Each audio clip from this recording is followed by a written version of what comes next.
All right, it looks like the meeting should now be recording. All right, very good.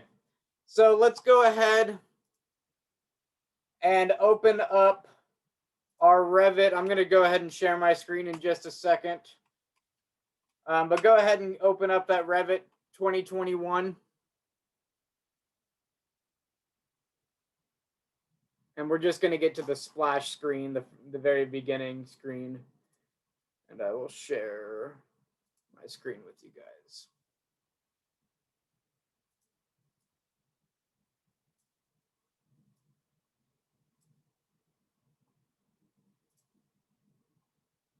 All right. So is everyone at this point? Well, we're going to go ahead and wait for everyone to get here. If you're not here, please do so. And this is just opening up Revit 2021.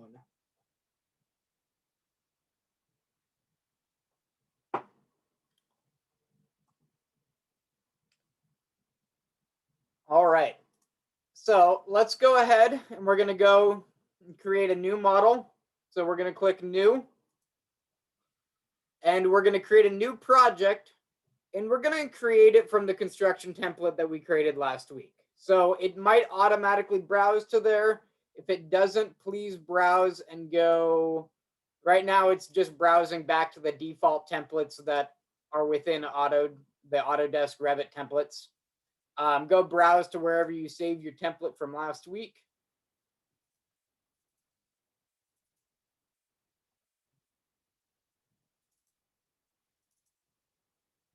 And here's my template. So it should say something like Construction 246, your name template.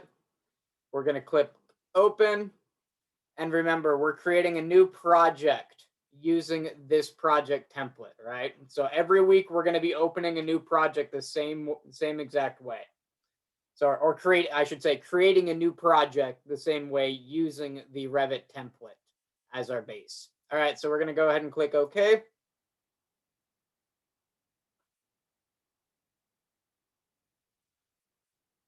And that'll open up and it'll be called Project 1. And we can go ahead and save this right off the bat if you want. Save this wherever you save your stuff with today's date, your daily work. So, and I actually looks like I already have one saved for today's date. So I'm going to call this -1.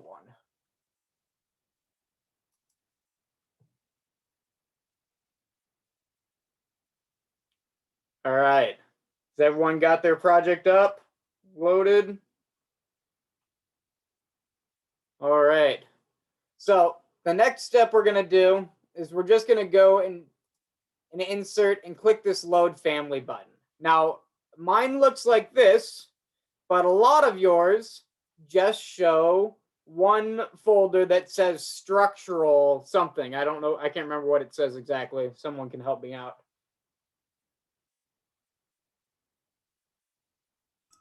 Hey, Graham. Yes. Mercedes just texted me and she's got your host will let you in soon. Oh, thank you. Thank you. Yeah, because I don't have that screen up. Thank you for let her in. Hold up. 2 people have entered the waiting room. Perfect. Oh, and Brandon left and rejoined. So awesome. There's Mercedes and we are in, hopefully. Thank you very much, Bethany. If anyone else has things like that and you can text someone else, if you've got a buddy, once we start class, I don't really see that waiting room screen anymore. I've got 3 other screens I'm looking at right now, just trying to keep up with who's doing what. So if you do have something or you can text someone and let them know you're here and they can chime in, that would be great. If not, hopefully I can let you in before too long. All right.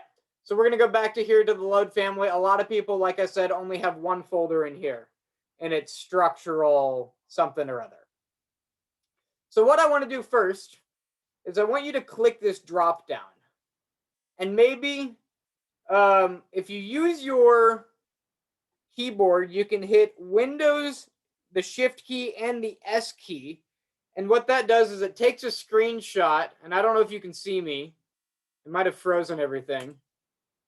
Yeah, it would allow you to take a screenshot of this. I posted this in an email, in our email thread. But what we're going to do is we're going to browse to there. So essentially, we're going to go through the Windows program data, Autodesk, Revit 21, and find this folder in our Windows Explorer. So first things first, it's going to be probably on your C drive. And a lot of you may not see your program files or your program data. You may need to come up here to the top. Is everyone still seeing my screen? Okay.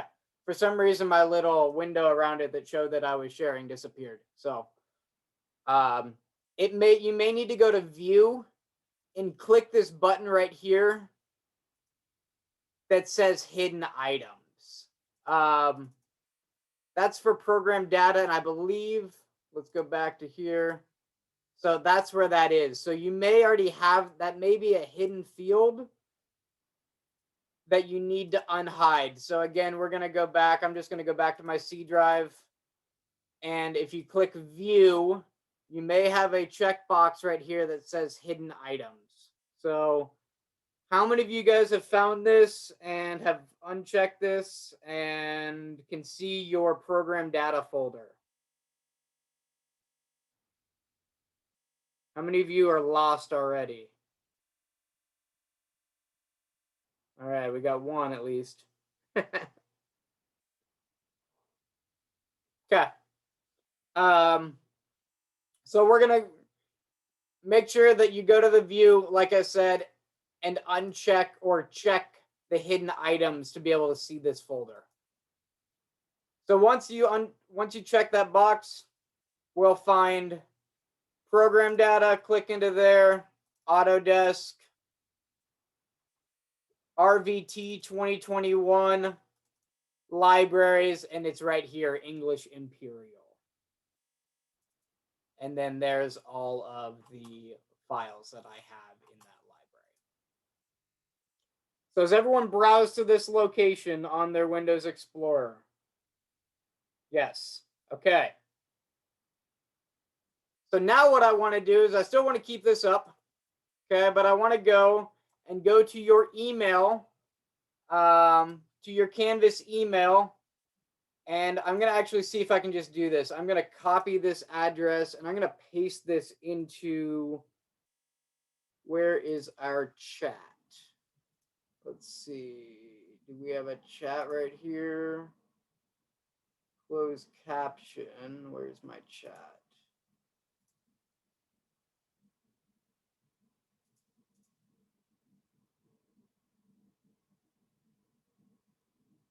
For some reason, I can't see my chat window anymore. I was going to post the link right in there.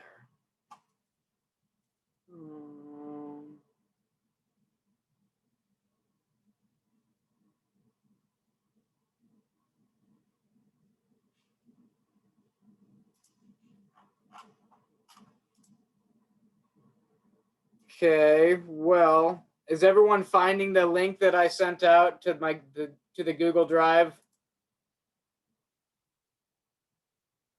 Right, that should take you to a folder right here. So again, that's in your email. Oh, sorry. If anybody has trouble finding that email, it's going to be January 25th, 11:24 p.m. Thank you. And I really want to see test speaker.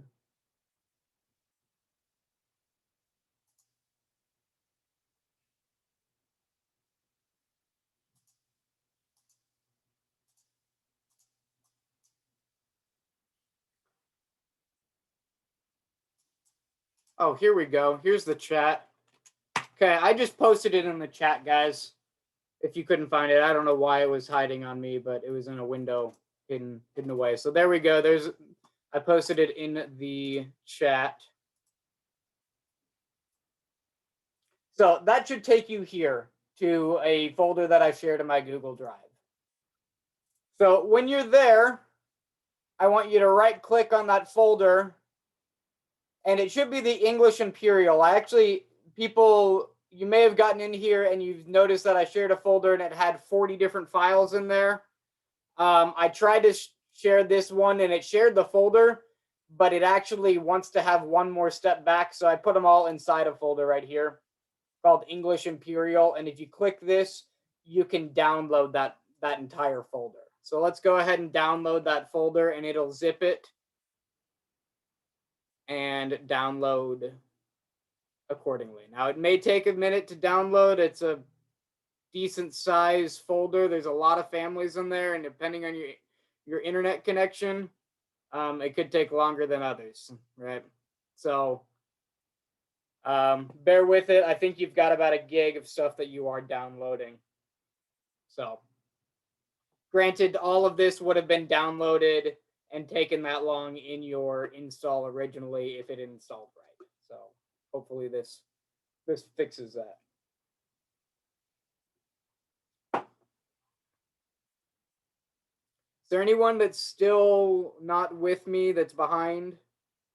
If you're not with me, please unmute yourself and say something. And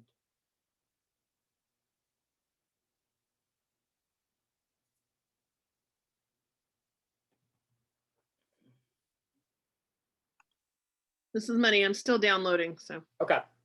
And probably a lot of people are, and I don't know what happens when Google Drive we decide that Google Drive is going to download 15 copies of the same file from the same source at the same time. So we'll see. I don't think there's much of an implication because it's already uploaded, but that could be a factor as well. So bear with it. Let it download. Get a cup of coffee if you need to. Hey Graham, this is Nick Whalen. Hey Nick. Hey, I'm having trouble finding the link. Is it just like normal Canvas email or go to the chat in this window and I posted it in the chat in our Zoom meeting. It's not in there, Graham. It's not in there? Oh wait, No. how is I'm sorry.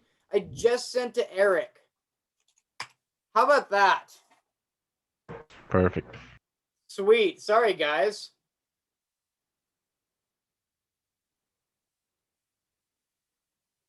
I use Teams all day, every day at my job. So everything in Zoom is set up just a little bit differently. And then could you show us real quick how to download it from here? I kind of missed that last part. So once you're here and you just right click on the folder and download. Okay, thank you. Yep. And it should right here, it'll be downloading on the other side and it says preparing download, zipping one file. And I'm about halfway done. So I get that it's going to take a little bit. And unfortunately, this is not the easiest thing to do. So about 25% of you were able to get it accomplished, which was awesome. But unfortunately, we are spending some time doing this that if we were in class, it would have already been installed for us. So will I just be replacing that whole folder? You will be replacing that entire folder, yes. Okay. That's why I wanted to get you a full root folder. So you'll just drop that and drag it in and replace the entire English Imperial. And when you do it this way, since it's in the same location, you're replacing that root. Autodesk already knows where to look, and Revit's going to automatically pull the families when you click load family. So it'll direct you right to that source. We could have placed it on your desk or on your desktop and had it, had you look for it every time, but I'd rather place it in a spot that it automatically wants to see.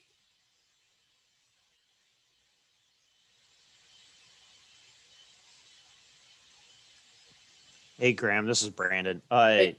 I'm having some issues with internet with trying to download this and have this meeting going on. For some reason, I think that's why I got kicked out the first time was No worries.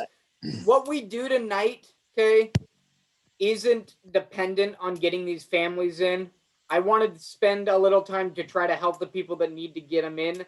If you can't download them right now, download them, later tonight or tomorrow or whatever. Get them installed, and if you have any issues, reach out to me, and we'll do a one-on-one and make sure you're all good to go. okay. I knowing where to put it in the folder is fine. It's pretty simple for me. It's just a matter of trying to download it. So in that case, I'll just wait until after class or Yeah. tomorrow morning.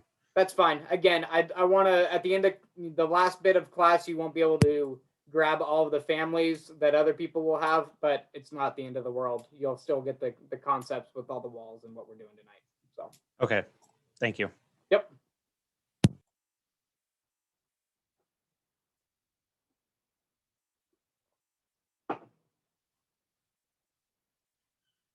Matt, thanks for joining us and thanks for that heads up email.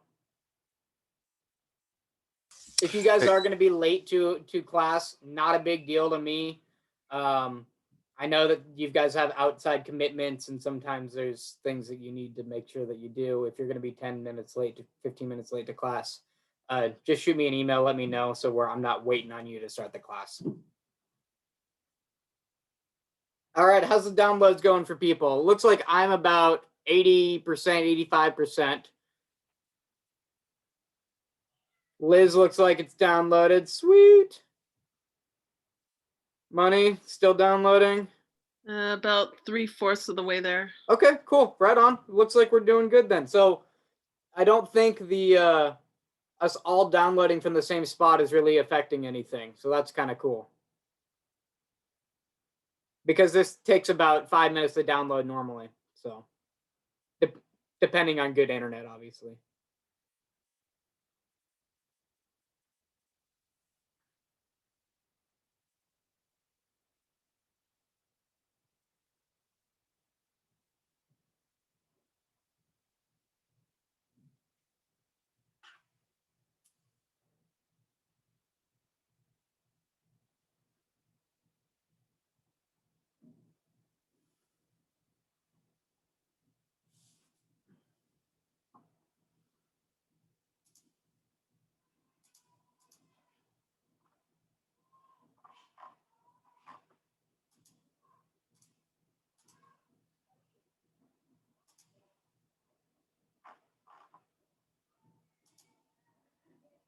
So every time I go to the chat, it automatically wants to direct message Eric. So I apologize if I say I put something in the chat and we don't get it because I got to recheck everyone in the meeting in order to send it out. Do I need to restart Revit for those families to populate? To populate? No. Okay. No. Okay, cool. Because we're gonna insert them from the file. So Right. Okay. yeah, you should be fine. All right, so it looks like mine downloaded. So it should finish and look like this at the bottom when it's done. I'm gonna go ahead and click open, and it brought up this zip file. So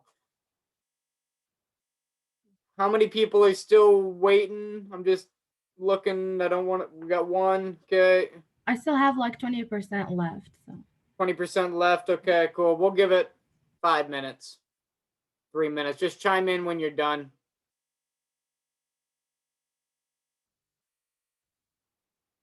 Mine's a lot slower, so I think I'll just finish it up later as well. That's fine. And again, if we'll wait, a couple more minutes for the last of you that have decent internet that's moving along.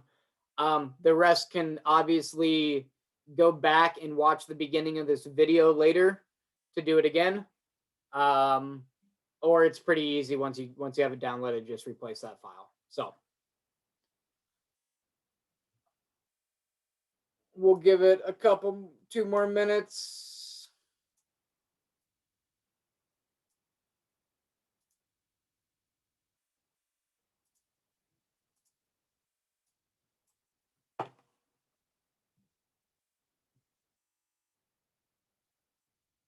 Money is yours downloaded. Yes. Sweet. All right. Who else are we waiting for? Or are we waiting for? Gary? Is it close, Gary? Yeah, like 25% probably. I don't. Okay. Yeah, left. I mean, 25 left. Sure. Yeah. Okay. Anybody else that we're still waiting on?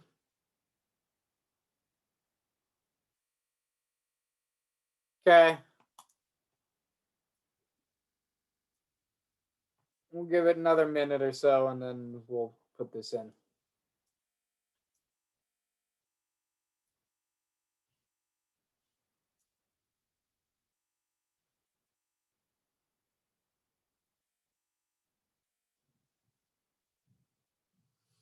So once you download this and you click the zip and you open it up, you'll get a folder that's called English Imperial. And you can browse, we already browsed to the program data, Autodesk, Revit 2021 libraries. So we already browsed to this location. You can simply just drag and drop. And why is it?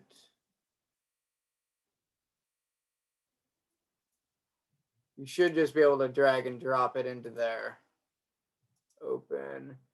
If not, you can open into these and copy the files individually. So what we want to do is we just want to make sure that all of these file folders end up in the English Imperial folder in the Revit family libraries. Does that make sense? Does anyone have any questions? Yes. So after you download it, you click on them and then what next? So once you download it, let's open the folder. And you'll open this and you'll get a folder that says English Imperial. Yeah. We need to copy that entire folder or move that folder into the original location that we browsed to on the C drive, right? So in the program data, Autodesk, Revit 2021 libraries, and you're going to replace either the entire English Imperial folder, or you can click into it and replace all of the individual folders inside of those. So you can just copy them over. Oh, okay, thank you. Okay. Does everyone have that? I don't want to spend too much more time on this. If you don't have that, please go ahead and rewatch this video. Again, I will post it the following day and we can get these loaded. So I really would like to have all of us have these loaded for next week so we can make sure that we can start using them in our in-class work. Okay, but for now, we're going to go ahead and move on with today's lessons. All right. So what you want to do once you've loaded those or copied those into the file, to check to see if they're there, you can click Load Family and make sure that you have all of those files in there.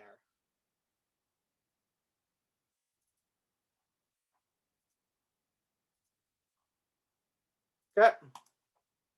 All right, is everyone good with that so far? Are we good to move on to today's stuff? Thumbs up from people.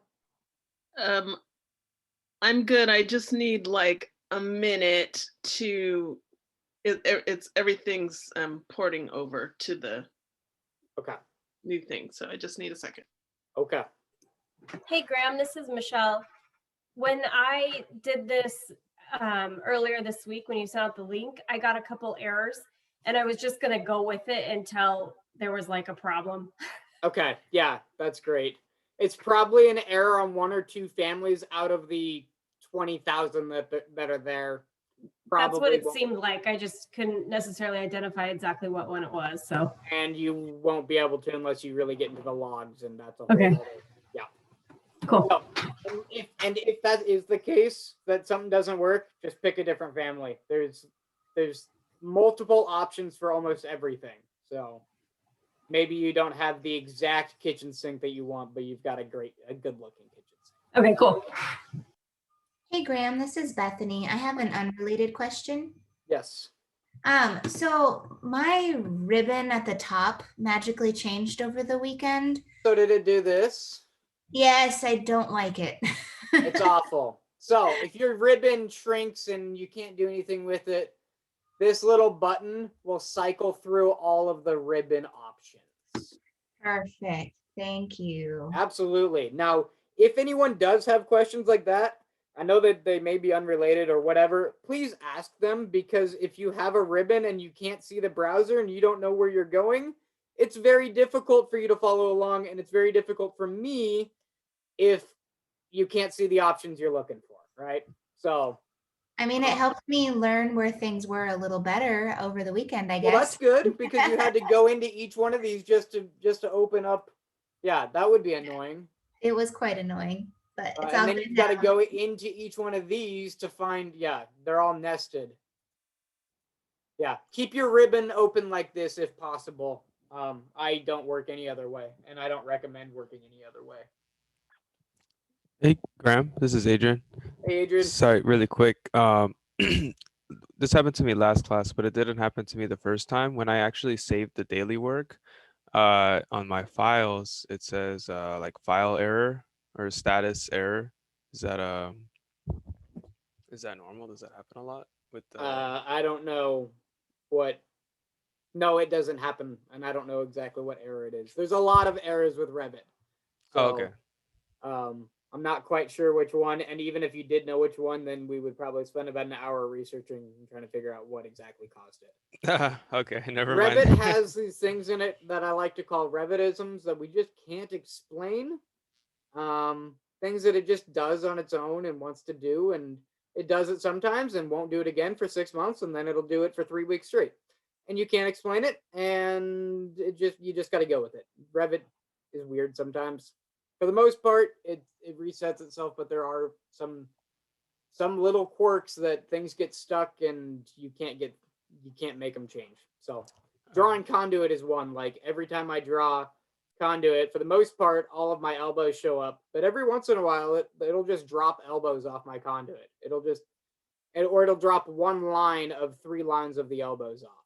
So it's annoying, but it is what it is, and we work with it. Hey Graham, All right. when we open up this new sorry, this is Pablo. When we open up this new page that you're looking at here, Yes. where do we go to for that again? So to open the new, I'll go ahead and open a new one, just in case you missed it. Go ahead and open Revit 2021. Again, we're going to do this for every class. Next week, we're going to be working on our template, so we won't do this exactly next week, but we will at the end of class, because we'll be opening up another project. So for the most part, what you're always going to do is you're going to go to new models. You're going to create a new model and create a new project. Okay. But you're not going to create it from this Imperial construction template. You're going to create it from the template that we created last week. So you'll have to browse to that. And it looks like it resets it every time, which is annoying. So you'll have to browse to wherever yours is saved. Obviously, it's saved in a different location than mine. But here's my template, construction 246, Graham Thompson template. So I'm going to create a new project using this template. I found that if you clicked file under recent documents, it might show up on the main screen of Revit. Oh, it will. Right under the R. Mm-hmm. Yes, but then you're opening up the template, so I wouldn't necessarily do that. Oh. You're opening up the actual template, not creating a new project from the template. Oh, then I need to do something different. So I would close and reopen the way that I have showed you. Okay. Yeah, Revit's one of those things. Please open this way. If what I'm getting at, do not use these background splash screens to open stuff. It will put you into the wrong projects, or you can't make a new project from this. It'll put you into old work. So always come to here, project, browse for your template. And you may want to browse here, and you can browse for like a recent stuff. You may have recent documents on your site or whatever. That's fine, but make sure that you're creating the new project from that template starting at this screen. All right, enough on that. Let's go ahead and open this up and let's get rolling.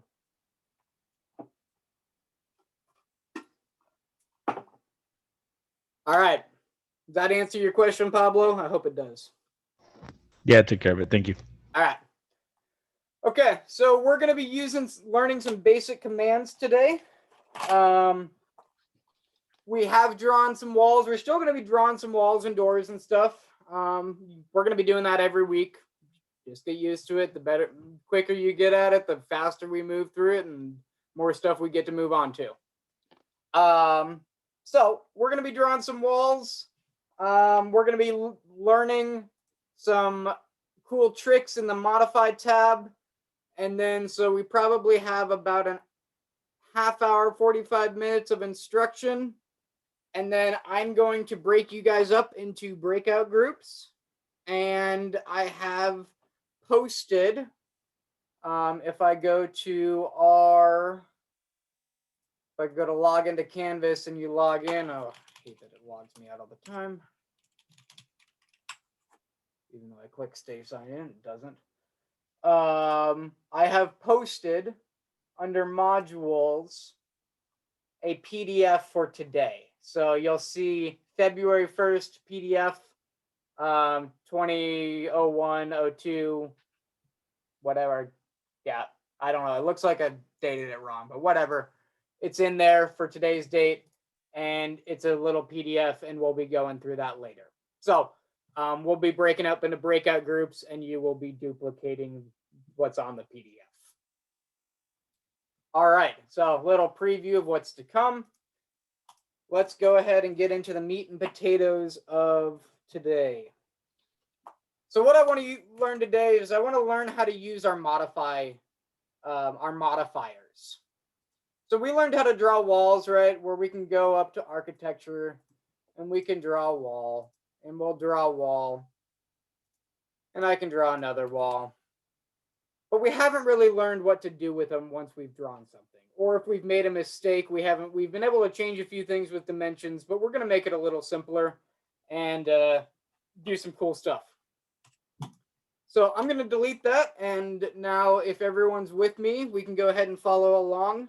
What we're doing right now, just FYI, please follow along, do what's going on, but we're not going to be turning this in, okay? This will be part of just the prerequisite to learn how to do what you need to do for today's assignment. Okay, so let's go ahead and draw a wall, and we're gonna draw a wall, and we're gonna go ahead and click and move our mouse to the right. And right now we're just dealing with a generic basic 8-inch wall. So we're gonna move our mouse to the right, and we're gonna type in 15. And when you type in 15, when you're drawing a wall, it automatically makes that wall 15 feet long, okay? So instead of just drawing a random length and having to come back and dimension it, you can do some of this drawing pre-planned, right? So if I wanted to draw a wall from here, I can click on the click to join, right? We click wall again. And if you get this little square in the middle, that's going to take the center endpoint, and you can just start drawing a wall down. So let's draw another wall, let's say 10 feet down from there. Okay. So all we're getting at is that you can draw a wall, and you can draw anything for that matter, by clicking, dragging a certain direction, and then typing in a length. Okay, so you can take anything, and then I can type in 25. And it's automatically going to put you in feet and inches. But if you wanted to type in 25 foot 6 inches, you can type in 25 space 6 or 25 foot 6 inches. Okay, it'll do all of that, and will automatically put your wall at 25 feet. Okay, so kind of cool. Just drawing these around. Again, I'm just going to complete this around here, and we'll just draw to here. So now what I want to do is I actually want to just grab this wall, and I want to use another modifier. Okay, and so what I want to do is I want to take this wall, and you'll notice when you click on a wall, by default, you're in either, whatever tab you left off in. But once you select the wall or an object, the Modify tab comes up, and you're automatically in the Modify tab. So we've got a few options in here, and one of these options is Move. Okay, so what we're going to do is go ahead and click the wall, come up here, click the Move button, or type in M V for move on your keyboard, and we're going to move this wall to the right 5 feet. Okay. So that move command can be used for anything that you want to. Again, we can take another wall. Wait. Well, Yes. what the fuck? Where are you? Are you seeing my screen? Are you guys not seeing a screen? You are? We are. Okay. Where am I? Yeah, that's exactly. Well, I don't know where you are, so I'm right in the middle of our sheet in our new project.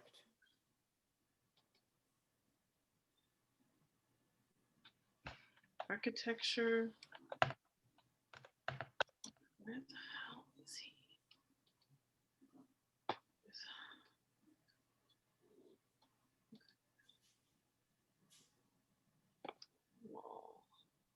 Okay, let's make sure that you're on. Did you open? Are we into a new project?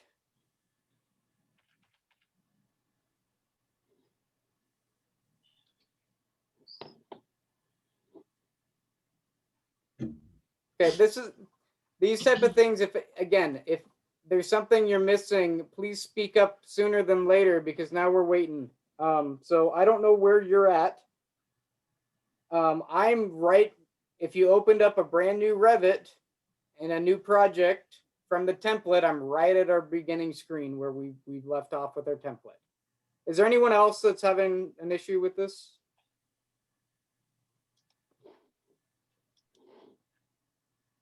I'm just trying to figure out what went wrong. That's all. Where do I enter the 5 feet? I click the kind of the arrow across. This? Are you talking to put this wall down? No.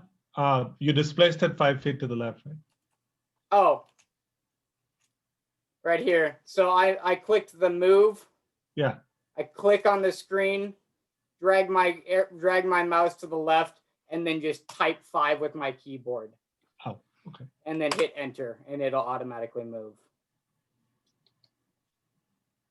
Oh. Are we still lost money? Yes. Okay, let's close out of Revit altogether and start this over, please. Okay. No. Where is this? I wonder if it would help if you shared your screen, Money. Hi. Sorry. Unmute.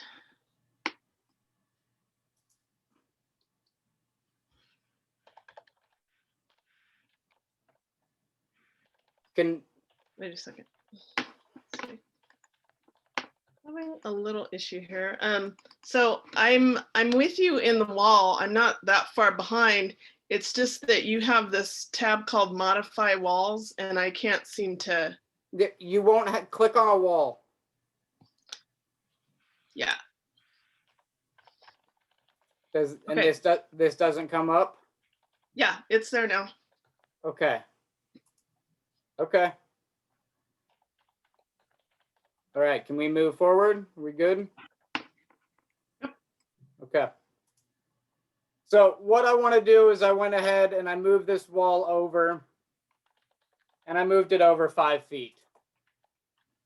Well, let's say that I actually wanted this wall to be aligned to the end of this wall. Okay, so we want to use our align tool, and align is my favorite tool. So if we click on the modify tab, we're going to come up here, and it's these 2 rectangles. You've got one blue square, and you've got one kind of gray rectangle. And so what this button does is it allows you to align one object to another.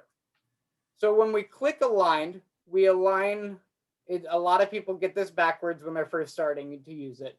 But you want to click what you want, where you want to align, then what you want to align. So you choose the place that you want to go first. Then you choose the item that you want to align. Okay, so I'm going to go ahead and do that again. And we're going to use the align tool. So I'm going to click the align tool, click the edge of this wall. And when I click the edge of that wall, it automatically comes up right now with a blue dashed line. So that means that I've set where I want to align to. Now I need to click what I want to align. So I can click the other wall. And when I click the second wall, or when I click the wall, I should say, it will automatically align to that first position that we chose. Does that make sense? Okay. Align is a very powerful tool when you're starting to lay things out. Get a family or an object in the exact right location that you want it. It's really cool. So experiment with that today. These are all of what we're going through today are little tricks and tools that you can put in your tool chest that's going to make your life easier, going to make it easier to model, make it quicker, just kind of work your way around a little quicker. So the first one we went through is aligned. Okay. So the next cool tool that we're going to use is trim. Okay. So trim is TR on your keyboard. It's also this little guy right here, and it's called trim/extend to corner. There's also trim extend to single element, and there's trim extend to multiple elements. We're not going to probably use either of these in this class. We're just going to be focused on the main trim, which is the TR command. So what does trim do? Do people know? Have you used it in AutoCAD? So some of you yes, some of you no. Okay, what trim does, and I'm going to just drag this wall back, oops, just drag this back a little bit, is trim allows you to fill in the gaps between two non-parallel objects. Okay, so the objects have to be at a perpendicular angle of some type.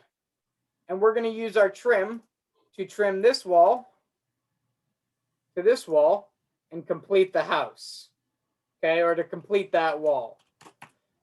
Again, that's using the trim command from here. And when you highlight over the second wall, you can kind of see the path that it wants to take, right? You see that dotted line trim path. Well, if we don't have this second wall, like I said, it needs to be parallel, right? Or sorry, it needs to be perpendicular. It can't be parallel. So if you click this wall and try to trim to here, you can't. But you can trim to this wall, right? Because that's perpendicular to it. Okay? So trim's another really cool feature. Another thing is you don't have to have the walls completely out of alignment. So this wall is actually still in alignment with it. You can still use your trim command between the two of those walls and trim them together. So trim allows you to trim or join any two perpendicular objects as long as they are of the same type. So you can't trim. I don't know if I could trim. Let's see if I could trim I don't think I could trim a detail line. Yeah, look at that. I can trim to multiple object types. So it extended the detail line to wherever the wall would meet, and it extended the wall to wherever the detail line would meet it. So you can use multiple different families or objects to trim to. Any questions on trim? Pretty cool little tool. Keep in your toolbox. So really quick, trim doesn't mean like trim, like you would trim things normally, like make shorter. It means extend and connect. Yes. Oh, So, and that's what it says here. It's called trim, but it says trim/extend to corner. So what it does is it does trim, but we've been using it just as an extension. So it goes back the other way too. It's just hard to trim backwards. But I could trim this. So here's a trim. I want to trim this. See, it's going to pull that off. But if I trim this way, I can now trim that wall to where that line adjoins. So if you're trying to just align two objects, if you're trying to actually just quote unquote trim something or shorten it, I would use the align tool. So I would, if I wanted this wall to only stick out as far as this line right here, I would use my align, so AL on your keyboard, or align up here, to align this wall to that line. Does that make sense? So Yeah, the trim is really joining two objects. Is it similar to the fillet or fillet or whatever it's called in AutoCAD? That's gonna round things, right? It doesn't have to. It does similar to this where you just did that last little trim You're right. piece. You can fillet trim. Yep. But it's not going to chamfer like a fillet would do as well. Yeah. Good question. Anyone else have questions with trim? So again, it's not necessarily trimming. It's more extending or joining two objects. So if you use AutoCAD and you use trim in AutoCAD, it works the same way as your trim feature in AutoCAD. But it doesn't necessarily mean trim as in, you know, to make something just a little bit shorter, right? Okay, so we went through the move command already, right? Where we clicked on a wall, clicked the move, and moved it over. Now, if something's joined with it, right, because these two walls are joined at this corner, this wall has no option but to move with it, right, to get shorter. If I move this wall 5 feet back over, that this north wall is going to move with it. It's not going to stick out like a sore thumb because it's already joined at that corner. If it was extended through and I move this wall 5 feet, then that wall is going to stay in the same location, right? So if you do have something that is joined and you move it or align it, it's going to move with it. Okay? And we're just going to align this back to the end here. And I'll go ahead and trim this back together. And now we're kind of back with a full little square.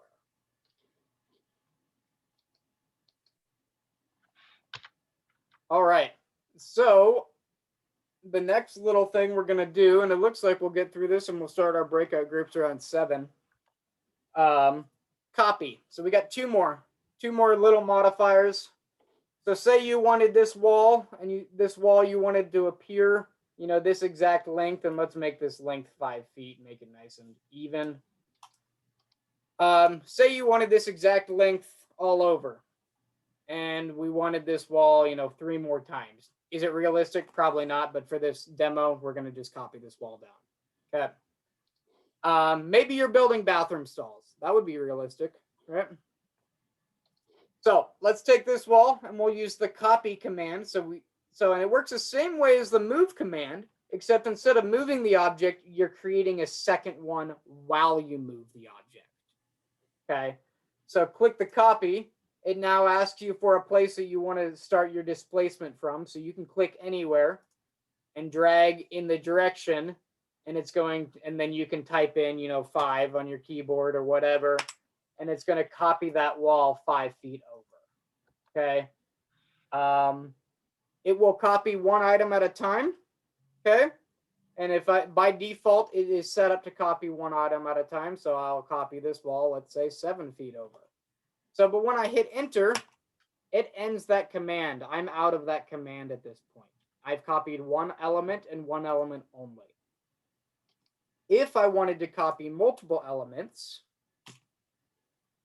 you can click the wall, click your lovely copy button. Again, CO is your keyboard command.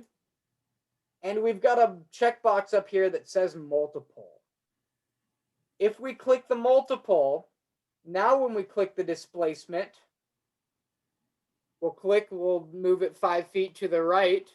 And now it starts the command again from the spot that you just placed. So if I want to continue moving these down at 5 feet to the right, I can just keep typing in 5 feet. Okay, so I'm going to go ahead and do that again. we're going to select the wall, click copy, and we're going to make sure that the multiple checkbox is clicked. Okay, so by default, it comes in unchecked. When you click multiple, it allows you to copy multiple instances of the same element. And the second or the third copy, so anything after your first, so if I move this, let's say 3 feet over, it will start the next copy where you moved the first copy. So it's always going to start from the next position over. So if you want to space them at 3 feet, you just keep typing 3 feet or space them 3 feet. You don't have to go 3 feet, 6 feet from the first one, 9 feet from the first one, 12 feet from the first one, right? You're just placing 3 feet, 3 feet, 3 feet down the line. Does that make sense? Any questions with copy? If you check the multiple, when you end the command, does that make the check mark go away, or does No. it stay? It will stay. Once you check it, it'll stay until you either uncheck it or you close the project. When you open a new project, by default, it will go back to the default, which is only one instance at a time can be copied. And you can copy anything you want, okay? So if there's a door you like, if there's windows you want to copy around, again, anything that can be brought down from the project browser or comes out of the family menu can be copied around, okay? So copy is a pretty cool one. I'm going to talk about this briefly. The difference between copy, which is CO, okay? So again, this is copy. So I'm going to, again, just draw a little wall. I'm going to select the wall and use this command right here to copy. I'm going to copy. Now, what this does is it allows you to copy with a base point.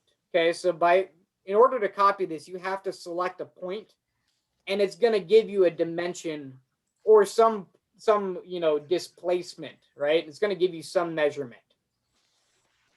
That's using the CO command. If you use Control C and Control V on your keyboard, like you are used to doing, it will copy it, but when you go to paste it, it pastes it wherever your mouse is. It doesn't paste it with a certain displacement. Okay, so again, I hit copy on so that's right here. So this is copy to clipboard, which is Control C. And it puts it in a clipboard and then pastes it wherever my mouse is. Versus if I use the copy command, it will move it over. So what I'm getting at is use copy, the CO, don't use Control C, Control V. They're not the same. Okay? Just use the way that we've copied with displacement. That's the way you're going to want to copy and move things around, because then it gives you a point of displacement.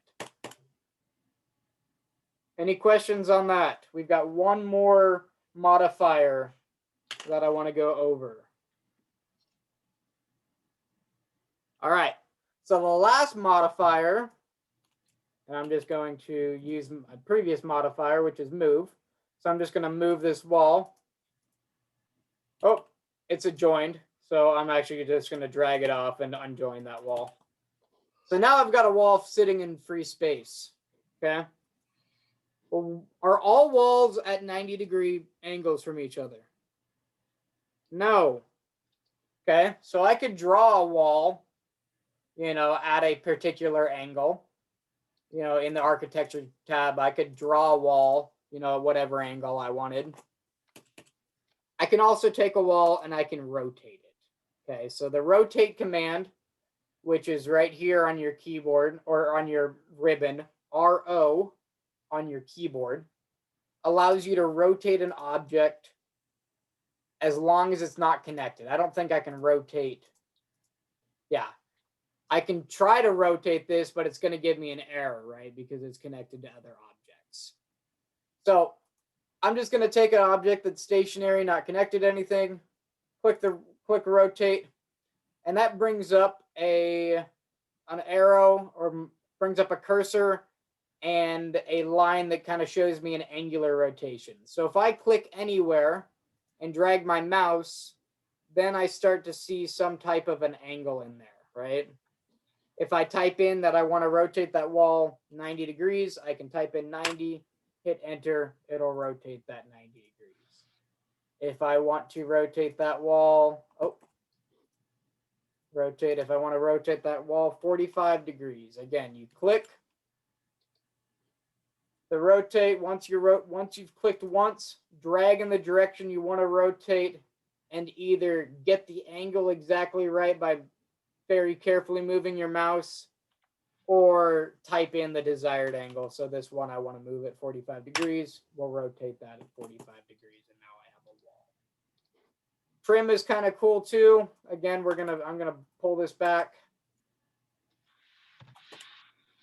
So I just rotated this wall. Okay, one last thing with trim, and then I'll open this up to any questions.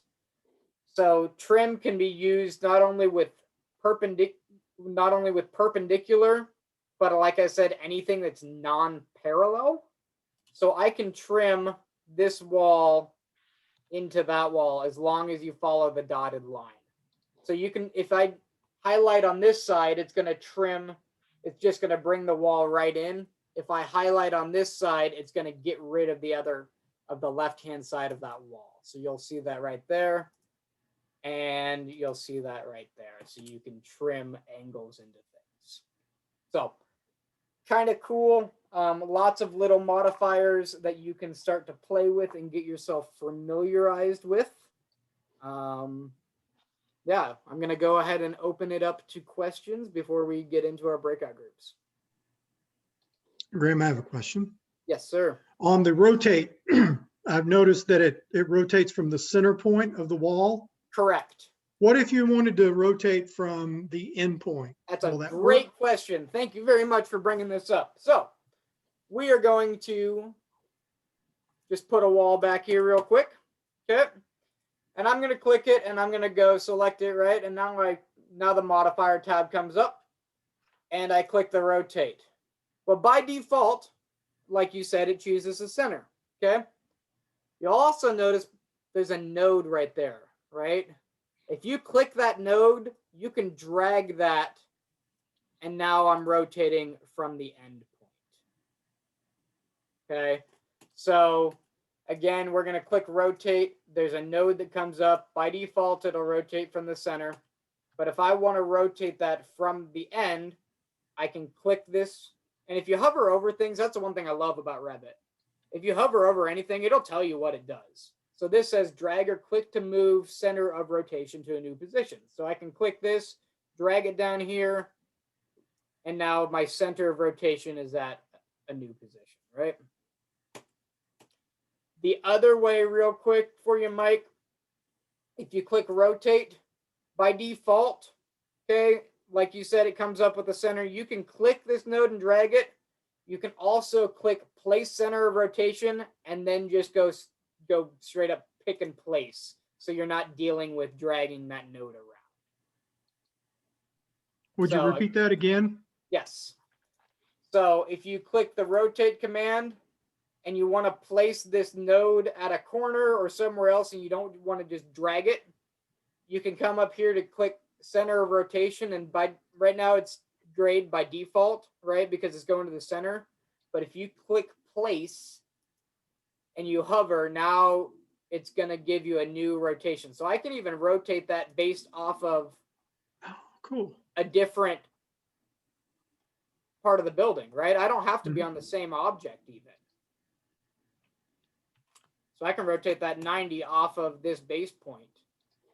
So thank you for bringing that up. Great question. Anyone else? Things you may want me to go over again real quick, or you didn't understand fully, or would just like a better explanation? All right. Well, again, I'm going to be available throughout the night. We're going to be getting into our breakout groups for probably at least an hour or so, I imagine. We'll see how you guys are doing. Again, let's get into the breakout groups, and get into Canvas, when you go to the Canvas, there is a module. So I'll go ahead and open this up real quick. And can everyone see my screen still? Yes. All right. So what we're doing is I've given you some basic parameters at the top. Okay. All of your exterior walls are 8-inch generic walls. All your interior walls are 4 and 7/8 1-hour partition walls. Okay. We've dealt with both of those walls already. Your exterior door is going to be a 36 by 84. Your interior is going to be a 30 by 80. Okay. Is there anyone that doesn't know the difference between an exterior or interior door and or wall? Okay. Pretty self-explanatory. This guy here is your one exterior door. These two are interior doors. And then this little wall and this wall are your interior walls. So you'll notice when you start drawing this and you start to click on, you change between the interior wall and the exterior wall type, and you click here, you'll notice that mine's perfectly aligned and nice and neat, and yours is going to be in the center. I want you to work with your group and your breakout group to try to figure out how to make it exactly look like this. Okay?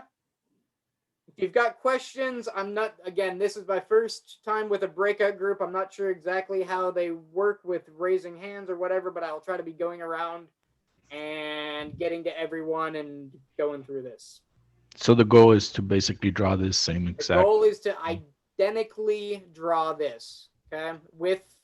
And we're talking identical with not only the walls, the window locations, but also you're going to need to put dimensions on there in order to get things in the right locations. Okay.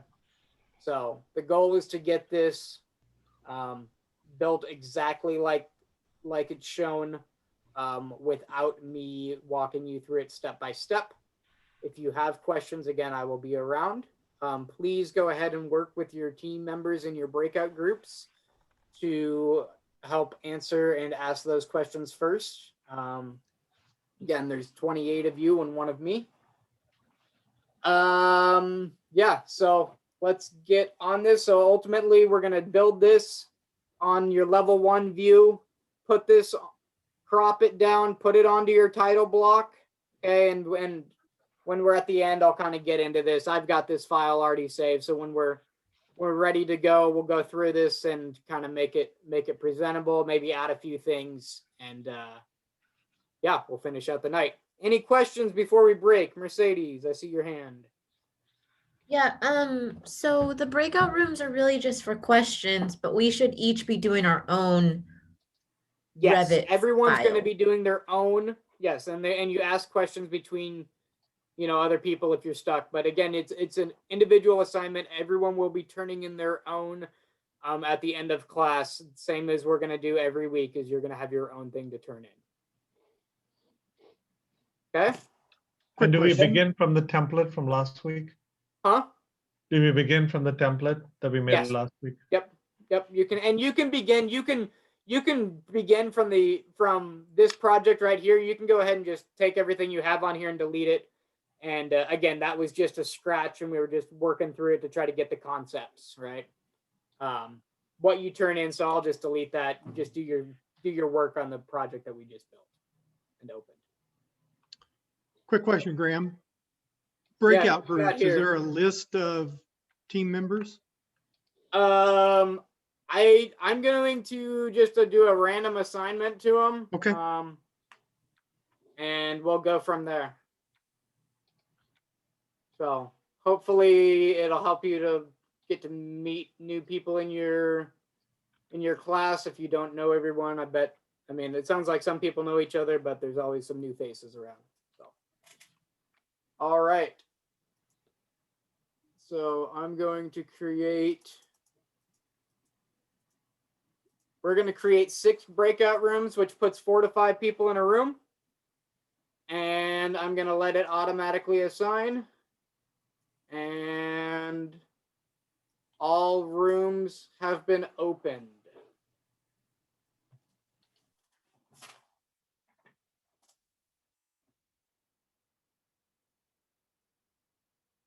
Nick and Louise, do you have a question or?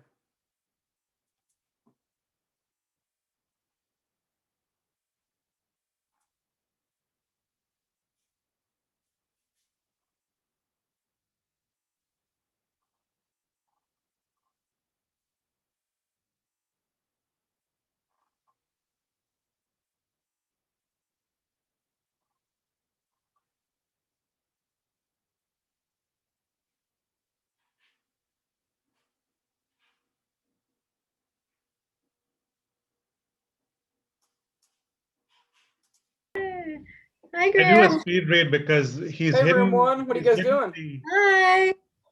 So I just want to check in, just make sure this is working, and I'm wanted to allow you guys to share screens between the internally if you need to get help and that kind of stuff. Can you test that out and see if you guys can share a screen?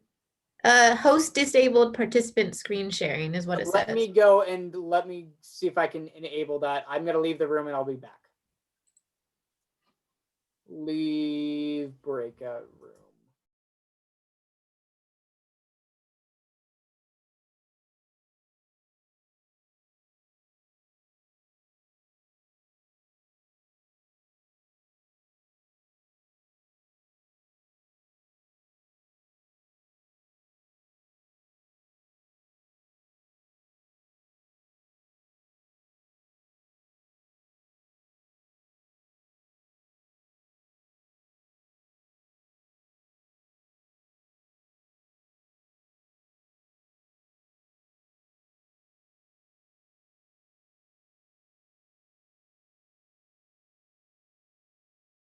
I just don't have time. It's a lot of work. I see the note, Graham, so I think let me try it now. Yes, I can. Can you see my screen? Yep, Yep. Cool. Works. it works.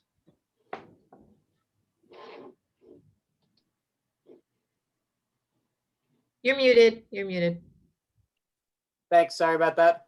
Message or is there a way that you guys can get a hold of me? How do you guys do that? Is there a way that you can raise your hand for breakout room? Yeah, we ask for help. There's a little button. Okay, great. Again, this is my first night with the breakout rooms, so thank you for being my guinea pigs.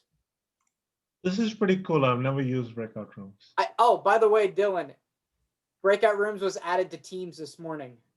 Oh, no way. Yeah, I saw it on Teams when I logged in this morning. So they now have it too.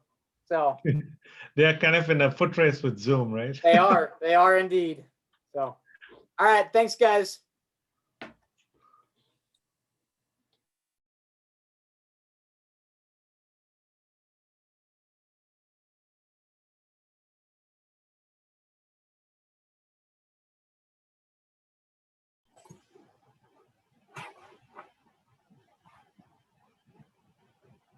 Looks like I'm muted. Just want to make sure everyone got in okay. I did allow screen sharing. I sent out a message, so you should be able to share your screen with the other members in this room if you have issues or questions or that kind of stuff. So reach out if you have questions, but otherwise, please work with your team members. And again, everyone is doing your own assignment, right? So, cool. Thanks, guys.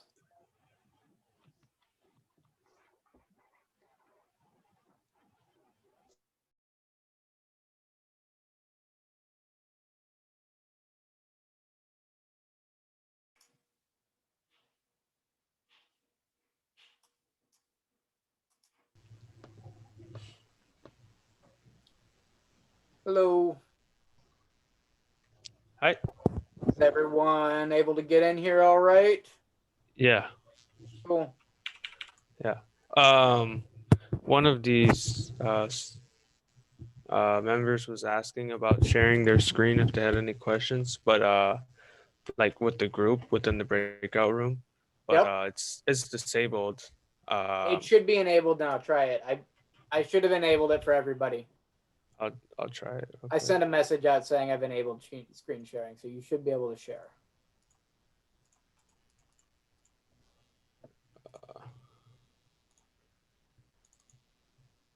There you go. You're sharing. Can you see my screen? Yep. Okay. You're good Cool. to go. Thank you. Yep, absolutely. So now you guys can help each other and share a screen. So. Sounds good. All right.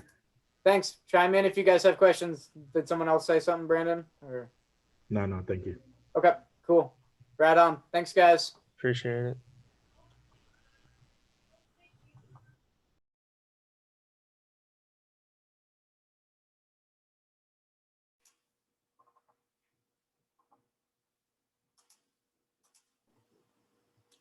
Hello. Hello. Just checking in, see if everyone got in here all right. I've enabled screen sharing. I sent out a message, but you should be able to share a screen between your team in this breakout group if you have questions or whatnot you want to bring up with the group. So if you guys have any issues or need to reach out, please do so. I am here. So Okay.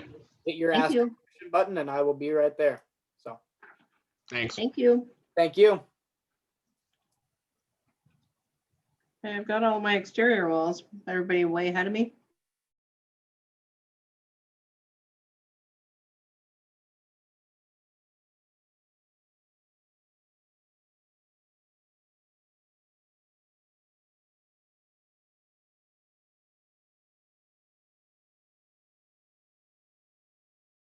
And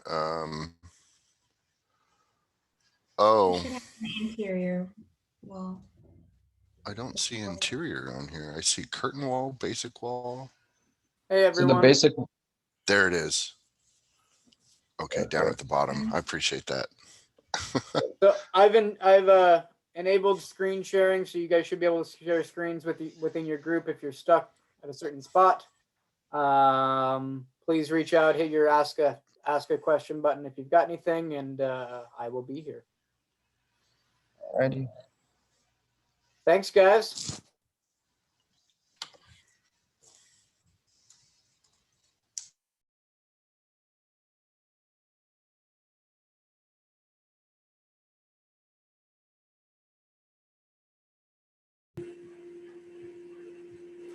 Hello. Hello. Just checking in, make sure everyone got in here okay. I've enabled screen sharing, so you should be able to share screens within your breakout group if you need someone to look at something or you're stuck or whatever. So Okay, sounds good. if you need any help or questions, please reach out. Feel free to hit that ask a question button and I will come over. Okay. Mm-hmm. Thanks, guys. Hey, Graham. Yeah, what you got for me? So are you rocking 2 sets of headphones there? yeah, just because I can't connect these to my computer for some reason. They're wireless ones, but it's just to block out noise because right? Ones, yeah. So yeah. Sweet, man. Yeah, I know. What do you got? As far as like modifying, on my ribbon, I have to click modify to get into all the options every time. How do I change that to where they're all just showing up? So they won't show up. So go ahead. They won't show up unless you select an object. Once you select an object, it'll automatically get you into the modify tab. But I mean, your ribbon looked different though. You were able to just like. Oh, okay. Share your screen. Share your screen. Okay. Let's see what's going on. That's why I want to. I want to be able to share screens in breakout rooms without everybody. Oh shit! What the hell just happened? Are you there? Yeah. Yep. All right. It just went blank and all right. So click the. Okay, there you go. So go to your left. There's that little caret to the right of modify. Go up to your tabs. Go to the tabs. Keep going up. Go to your right. Right. All right. Find the word add-ins. This thing keeps popping down. Right there. Okay. Okay, move to your right. Nope. Okay, hover over that. Move to the right of modify. There's a little caret there. There you go. Click that. Here. Click that. Click it again. Click it again. Now you're right. Now you're in. Now you're good. Oh, okay. Okay. That's all. Now click your modify tab. Let's go. At the very. Oh. Is it? Modifies at the very right. Oh, right here. Is there? Oh, yeah. Here we go. Yeah, this is what I was. Yeah, this is what I was looking for. Yep. Yeah. Okay. All right. Thank you. Yep. No problem.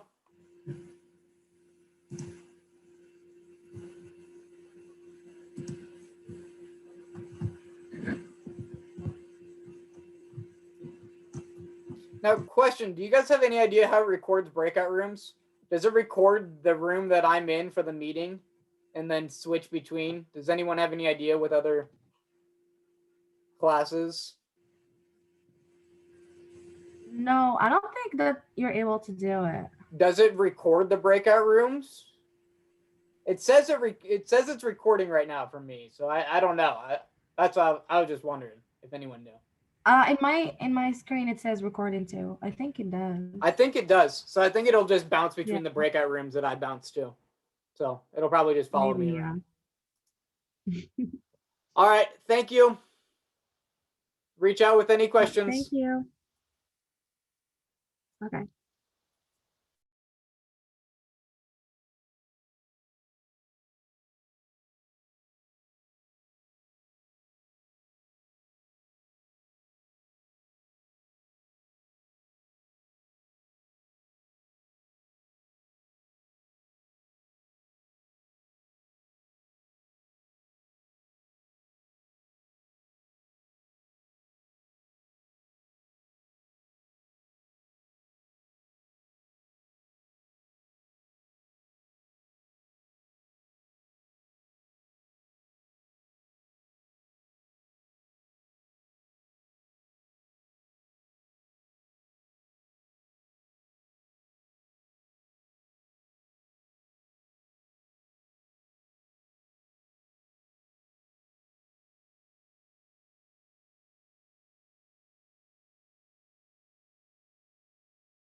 So,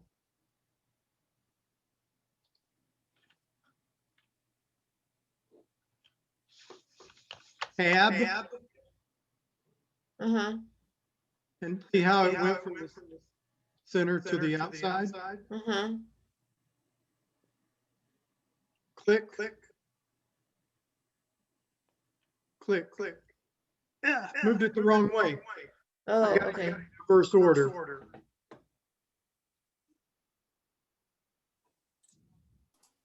Nice work, guys. Hey, Graham, since you're sitting here, I'm having an issue. Whose screen am I seeing, by the way? Mike's, you're seeing Mike's. Okay. So I turned on my detail level fine, but it didn't do anything. Like my walls are still. So can you share your screen? Yeah. Oh, hey Mike, can you Yes. unshare yours really quick? Sure. Do you guys have to unshare to be able to share? Yeah. Okay. How do you do that? There should be a stop screen or stop share, little red. I can stop your screen. There you go. There. I'll do it. Okay, so I have my detail level fine, but I've not seen anything in the walls. Did I do something incorrect here? Nope. It's because it's just a generic basic 8-inch wall. Oh, it doesn't have anything in it. Doesn't have anything in it. There's Okay. no CMU. There's no. We've been using like exterior CMU on clad or metal clad. These look happy. Oh. And Okay. you do see that window. Yeah, so it's not giving me the equal distance thing anymore. Because you're not dimensioned. You Oh, haven't that. dimensioned anything. Yeah, that makes sense. Never mind. Those are what are called temporary dimensions that just show up when you click an object. It just wants to grab a couple dimension lines against whatever, but you need to put in some actual dimensions with your annotate tab. Okay. So Nope, that makes they sense. align dimension and then use Yeah, okay. I was just creating the walls. Yep, nope, and that's fine. Absolutely. So. Okay, that makes sense. Thank you. Cool. All right. Thanks, guys. Can you hear me? Am I in? Yes, I can. I have a quick problem, Graham. Sure. Do you Can you remember share the your problem that I screen? had with the language of the software? Are you still dealing with the French version? No, it worked out when I like re-download it in English, and I was working with it perfectly fine. And right now it's just suddenly changed to the French version. So do you think I can re-download it? It might take me like a little bit of time. I'm gonna be behind, so I can re-download it again. You can turn it in whenever. That's fine. Are you sure? Because like suddenly it just turned in French. I don't know what happened. It's fine. Yeah, and I don't know. Did you reinstall or you just tried to do it? Yes, last time I like deleted it from my computer and then reinstalled it with changing the language of my computer to English. And I literally was like following up with like at the beginning of the class perfectly, but now just like suddenly it just turned to French. Well, I wonder. Remember the trick that we did last tried week? it. Yeah, I redid it. Yeah. And that didn't work? No, it's still around. Okay. I All am right, so well, sorry. all right. Well, best of luck. Again, you shouldn't need too much of that. Yeah. You know, you should be able to find it by the pictures if you're. Yeah, I have it up on my canvas. Okay. Yeah. I'm saying that you should be able to, like, you know, if the align button and the move and the walls, they look the same. You shouldn't have to read the language for it. So if you pick the wrong window type or the wrong wall, I don't care. Not a big deal. Okay. I just like for the measurements because it wouldn't like change the Oh, yeah, speed. because that's all going to be in metric. Yes. And I was like trying to make them. Oh, you're gonna be well. Can you share your screen? At least we can do this. I can get that back. Although I don't know if I speak French enough to be able to get into those settings, but we'll see. You said you speak French, right? So yeah, I do speak French. Okay, well you can help me out. Yeah, I will. Let me just like reopen it again. Okay, I'll be back. How about Okay. that? Okay, sounds good. All right, just do another one of those ask for helps when you're ready. Okay. Thanks. Thank you. Sheets or something before we finish? Hey guys. Hello. You want us to put these on sheets before we finish, right? If you want to, yeah, I was gonna go through it after, but if you, by all means, go ahead and put it on a sheet, scale it, do whatever you want to, crop it. Yeah. But if you just get to the point where it looks like where we're at, that's fine too, because we can put it back together when we get back together as a class. Okay. Anything else? Okay, cool. Thanks, guys.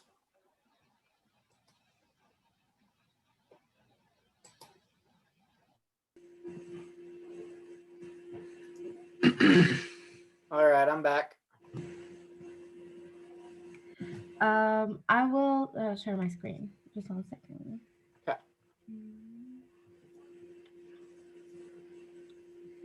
Oh, I think you should allow me to do so, I guess. Hasn't it already been allowed? It keeps saying that you deactivated it. What? I hope not.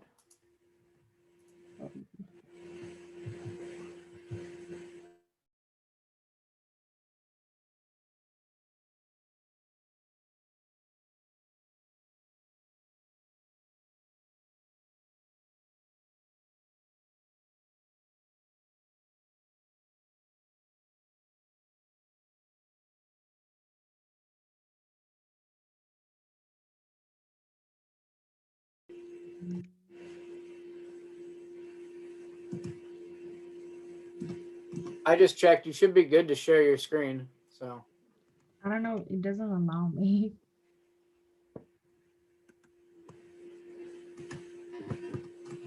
I mean, they can do event sharing. All participants can share. Who can start sharing when someone else is sharing? I'm not sharing a screen. Yeah. There's no one sharing in your group, are they? Not in this room. It only allows one person at a time in here, but let me just do this. Let's try that. Now try it. See if that helps. Let's see. Nope. Okay, well, I'm not quite sure then, because if they're in project units, it's going to be different. We need to, I mean, if we need to, that assignment's up there. So if we need to try to figure this out tomorrow and take a look at it. Yeah, we can. I don't know if would you be able to stay after the class or maybe tomorrow? I can't to after, but I can do something tomorrow. Okay, yeah, that works good. Just message me and we'll figure out a time. Okay, yeah, sounds good. All right. Okay, thank you. Yep.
How's everyone doing in this room?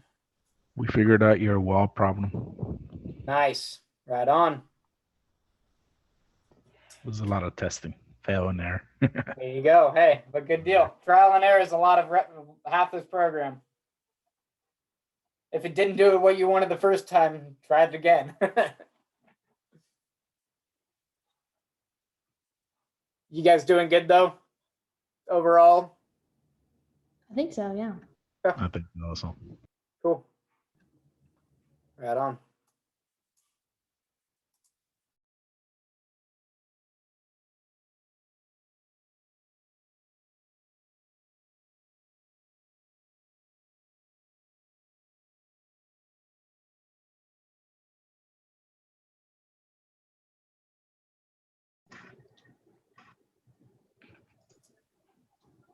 How we all doing in here? Doing good. Cool. Right Good, on. I think Misty's probably ahead, but I'm on doors. Okay, cool. Getting dimensions and all of that in and everything while we're going. Yeah. Cool. This pop up when you click the windows and then the sidewall. Do what? Like for equal distance, how do you make that pop up automatically? So right now you're just clicking the window and you're getting a blue dimension, right? Yeah, right in the middle of the window. So that's you get a little blue. line. So that's a blue temporary dimension. We need to put in real dimensions using the align dimension tool or DI on our keyboard. So all of those, all those are true dimensions. And when you click on the dimension, then you can set that to equal distance. Okay.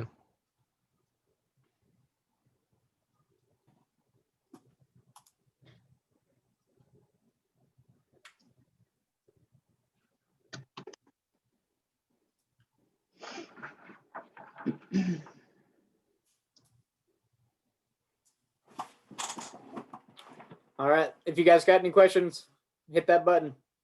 Okay. Thank you. Thanks.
How's it going in here?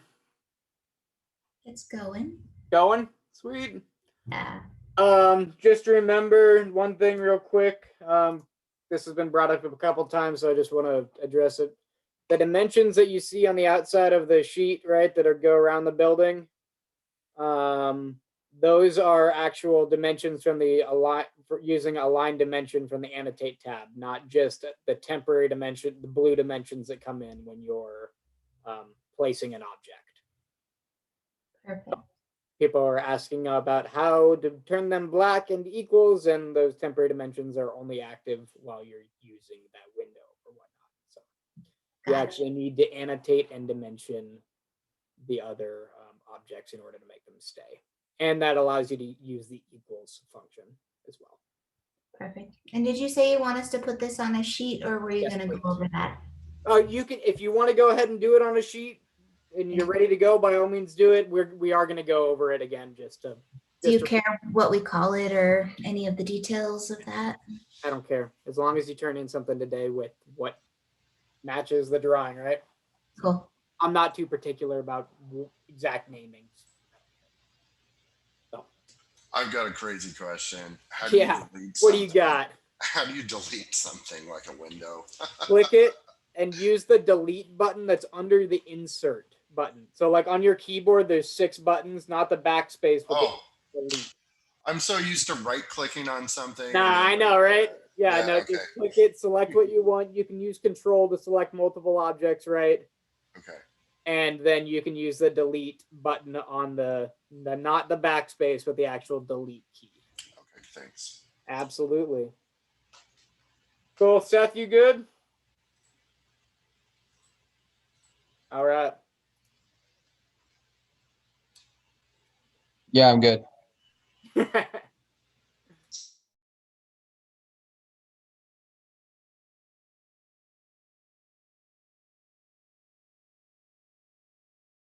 Yours seems to have, yours seems to have 2 lines. Mine just has this one here. So if you click on your wall, Yeah. So if No. I click on mine, right? if you click on your interior wall. Yeah, that's good.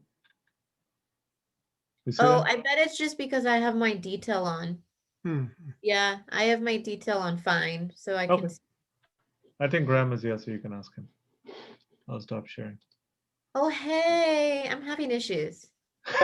Well, if you're having issues, click that little button. I was about to, but Okay. we're walking through it. Yeah.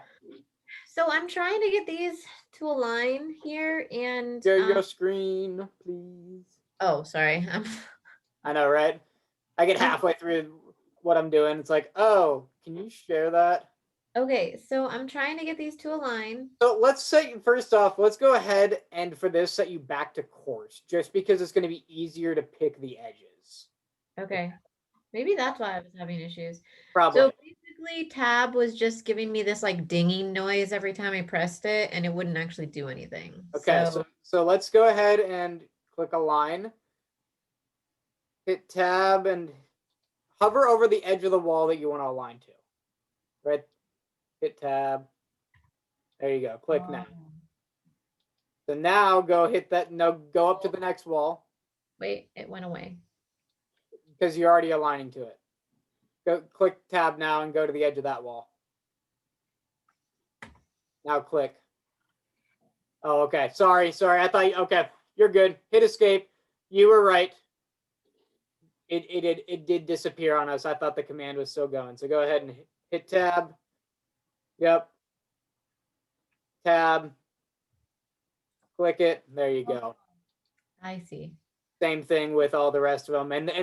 And the interior wall is going to move to meet the exterior. Yeah. So you're doing it right. So. Is that the default? No, it's going to be whatever wall you clicked first. It depends on what you do. But what I'm saying is the dimensions will work out if you align the interior to the exterior. If you try to move the exterior to the interior, your dimensions will not work out as well. Okay. So is it because I had it in fine that I wasn't able to do that? It shouldn't have been. You just probably weren't. The problem with fine sometimes with walls is you get a ton of different options to select. You should have been fine, but sometimes and here's the other thing. Zoom back out real quick. You're trying to select that wall on the corner. That's half of it probably too. Is you select the wall like in the middle of the wall, not next to the corner, because the corner piece, when you've got two different pieces, it's trying to grab that corner. Okay. Because there was two different, the wall was just slightly off, right? So it wants to grab something that's right there. If you give the align right in the middle of the wall, like halfway down, you're not going to have anything else that it's wanting to default grab. Okay. So it just depends on how many objects are around it and what's near it, because tab is just going to allow, again, tab allows you to select within nearby objects. Okay. Okay. But yeah, that looks good. Yeah, I just need to line up my windows.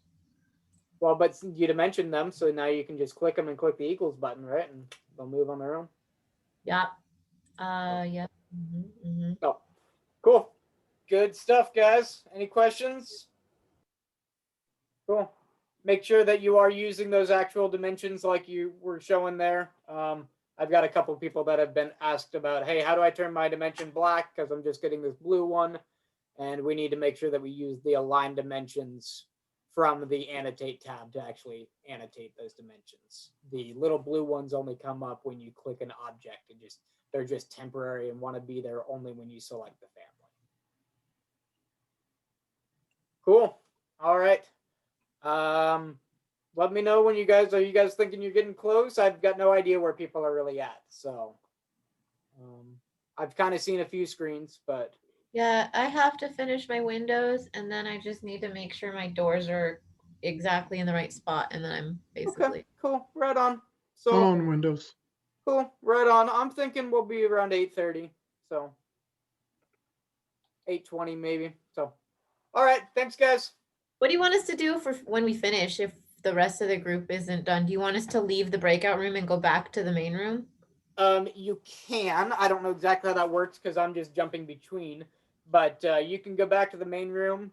If you want to also start populating some interior interior kitchen stuff, families and stuff that we loaded in, you can start browsing around in there. So, but you can just stay in your breakout room until I bring everyone back together. I'll bring everyone back together. So.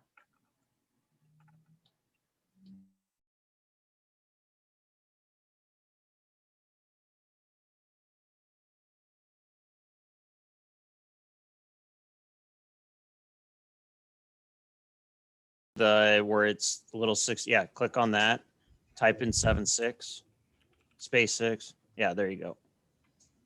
And then just click anywhere, and there you go. It'll So change. oh, okay.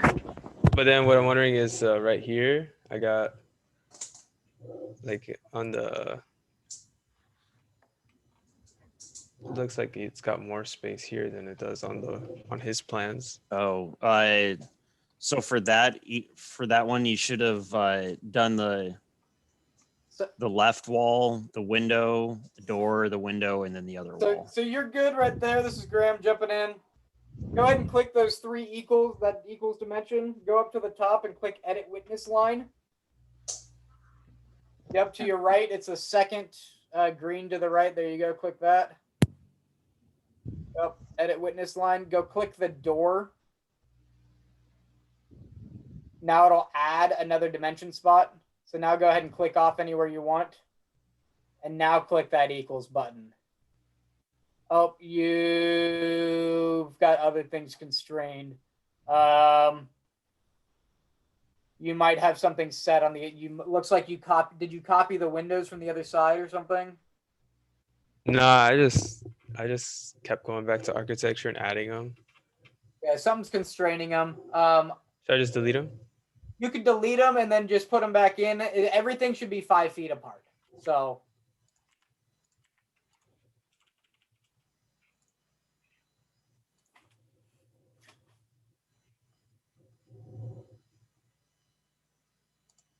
There you go.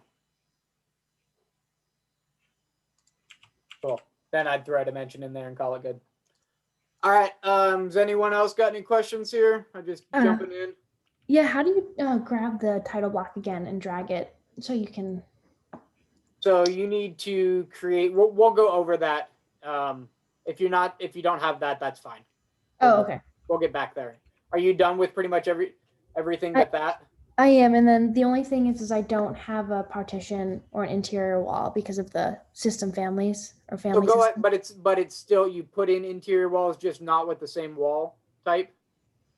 Yeah, I only have one wall tape that I can use. That's Right, I understand that, but you Yeah. put in a wall for the interior, yes? Yeah. Oh yeah. Yeah. Of course. Okay. Yeah.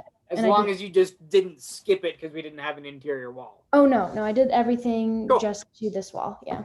Yep. Okay. Cool. Sounds good. Yeah, how is everyone doing? What are we thinking for time wise? 10, 15 minutes? I'm trying to just gauge on when we want to bring Sounds everyone about back. right for me. Yep, maybe less. Okay. Yeah, 15 for me. 15. All right. Maybe we'll shoot for like 8:15. Sounds good. All Sounds right. good. Cool. Thank you. Again, hit that button if you guys got a question. One thing real quick, who was sharing their screen before that I was helping? Me. Go ahead and share your screen again. I want to show you a cool thing because I see one, I saw it and I might as well show you. So zoom out. So see how you've got that one dimension down, that 7'6" that you've pulled out. Yep. So if you can click on that and you can click that little node right there and drag that around, but sometimes that's hard to get it to snap exactly. So hit escape. We're going to do this a different way. I'm going to show you a cool way. Right click that. So right click the dimension, go up and click reset dimension text position. It's about 5 down and it'll automatically snap that back. So now everything looks the same. Cool. So how is it that it does that? Why does it do that little line out? Because you accidentally grabbed, see that little node right under the dash? You accidentally clicked and dragged. That's why. It was just something happened when you're dragging the text out. So you can just use that reset dimension text and it'll bring it back. Oh, okay. Yep. Okay, thank you. Yeah, absolutely. Again, if I see things that I have easy little tricks for, we'll go over them before I share with everyone. But we will do that as well. So cool. Thanks, guys. We'll probably see you guys around 8:15 or so. And just stay in the room and I'll bring everyone back together. Thank you. Good.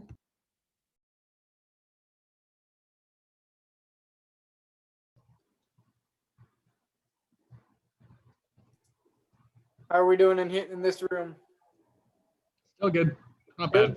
You've got Misty in your group, so should be good to go. Yeah. Cool. Right on. So We'll probably bring everyone back together around 8:15. So just Okay, stay in thank your you. group and I will bring it all back together. So Thank you. thank you.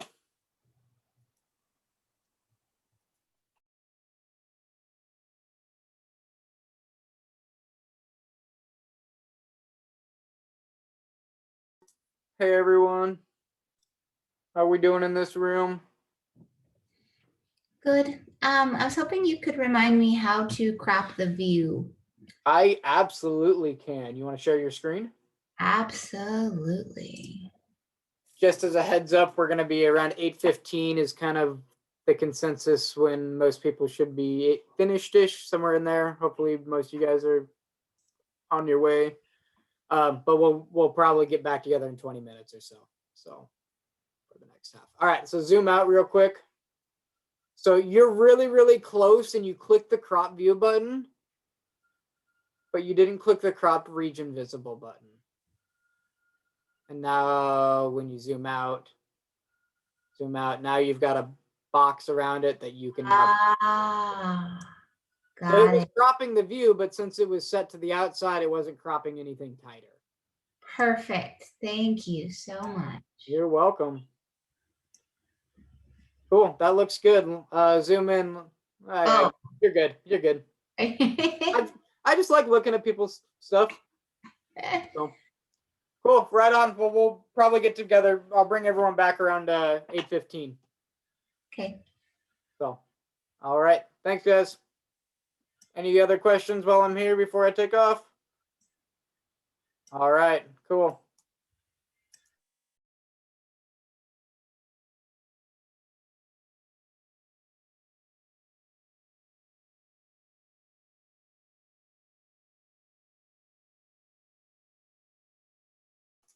Did you guys lose somebody?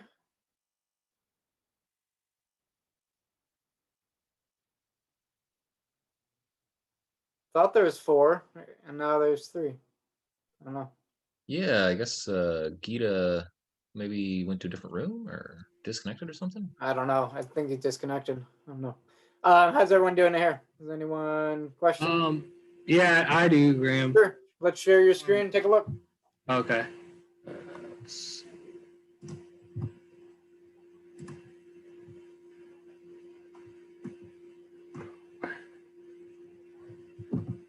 Which screen do you see? Because I have a couple monitors here. Is it I'm seeing the view that has a start of a house on it. Oh, okay, okay. So with all of a sudden I started having this problem with these walls where it's like this. What? First off, you're in an east and west. What's going on here? I don't know. Zoom out real quick. Okay. Double click over on level 1 on the. Yeah. Click ZF on your. Oh my gosh, have you been drawing in east and west the whole time? I think so. So your building is like on its side. Oh, maybe that's why I'm. I think that's what's going on. Okay. To be honest, I would delete what you have and start over. Work your way through. If you've got questions, meet up with me. You don't need to turn this in tonight. Okay. Okay. But yeah, let's get that. You're drawing in an elevation view, so that's gonna screw some things up right off the bat. Okay. I figured. You're gonna you're just gonna really struggle. There's no way to fix this. You can't just rotate the wall into the right position. You got to get rid of it so it can reorient its plane. Okay, at least that, because I know how to do this stuff. It's just it would be ridiculously impossible, and I understand why you only got to where you're at because you're in a section view. Yeah. Okay. Okay. Yeah, don't worry about it, man. Yeah. Okay. So I would delete that, start over. Let's work in level 1. Again, don't worry about it turning it in tonight. If you need help, reach out to me this week. We'll get it taken care of. Okay, thank you. Appreciate You're welcome. But go to your east and west, and let's get rid of that stuff right now and just get drawn. So don't just close that. You want to actually zoom out. Okay. So this is, you know what? I don't think you're in an east and west view. I think you're in your second floor plan. Okay. Right click. Can you right click and get your property or your project browser back? Yeah. Oh, okay. So you're not accidentally. You're in a floor plan, so that's good. Okay. Okay. So it's just called the wrong thing. So that's fine. So let's just I think you have 2 projects open is what's going on. Because you have level 1 and you don't have a level 1 in this project. So I think, go ahead and click there real quick. Just move that. This over. Yeah, move that over to the left and try to dock that. Click the level 1 real quick. No, in the tab. Oh, right here. Oh, right here, right here. That's a new project. This is a completely different project. So let's click the X on that and let's close this all together. This is a brand new default project. All right. So let's fix this up real quick. Where it says east and west, let's go ahead and rename that and call that level 1. Right click, rename, call that level 1. Okay. Yes, we want to do that. Okay. That's better. Why don't now you've got east and west. Go ahead and click on elevation 3C, right click on that and delete that. Okay. Now we're back to something that good. Yeah. I'd still take some time, make sure that we can do this, and if you reach out if you need some help. So Yeah, I think I know how to do most of the stuff. For the most part. So okay.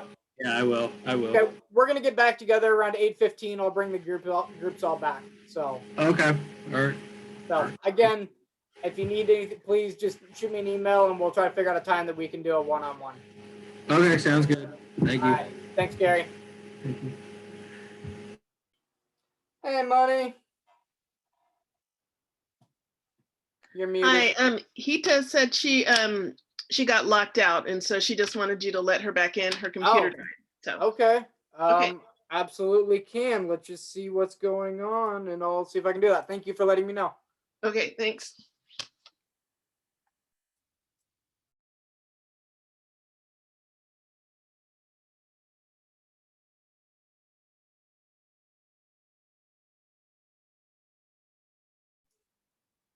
Sorry about that. No, it's fine. I'm so sorry. My computer, like. No worries. I don't see that notification pop up. So again, if you can, if you know anyone, that was perfect. Money contacted me and I let you in. So Yeah, because she's the only person that I have her contact. I was like, oh. there you go. Perfect. That's why I said that. All right. Yeah. Do you need to get back into a breakout room then? Yeah, sure. I mean, doesn't matter. Yeah. Where were you? Room 6. Okay, there you go. Yeah. Thank you so much. Absolutely. Thank you.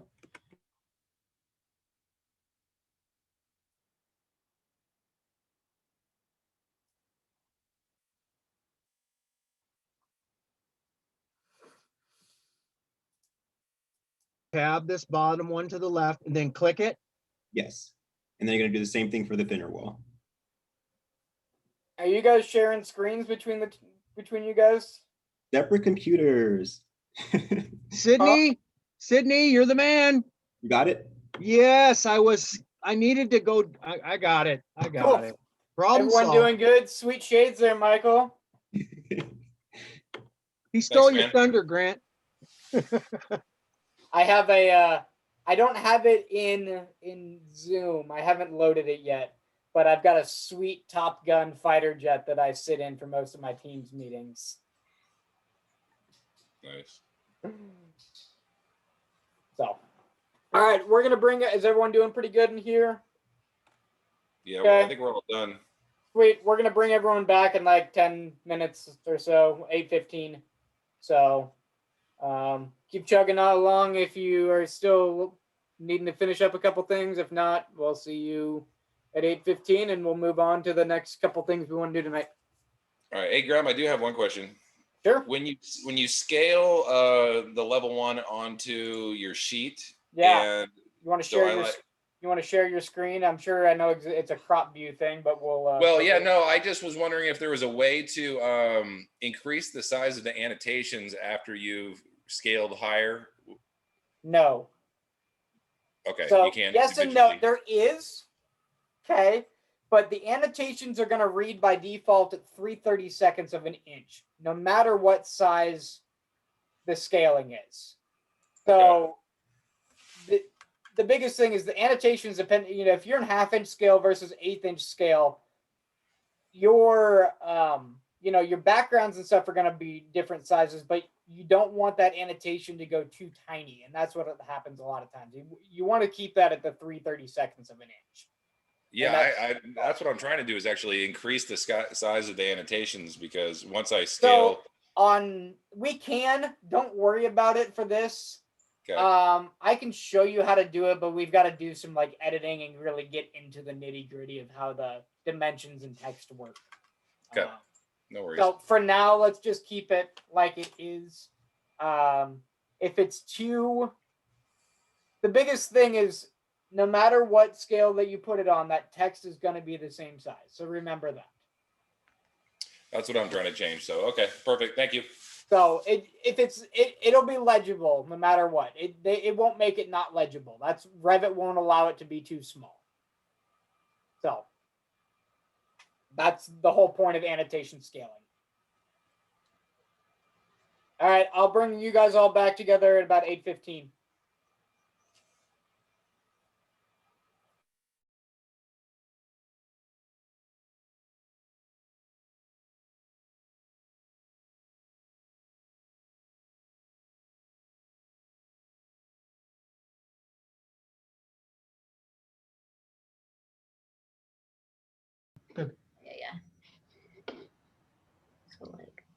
How are we doing in here? We good. We OCD on things we shouldn't be OCD on. It's okay. I am too. So for example, we were debating why this door, the 3/6 on this side and it's 3/10 and 7/16 on the other side. It's because I wanted to give you an equal dimension, nice even dimension. Yeah, because if you look here, this is. I understand. It's because the biggest thing is if you take a dimension between those two major exterior walls, go center to center of the wall with the that you measured off of to the left.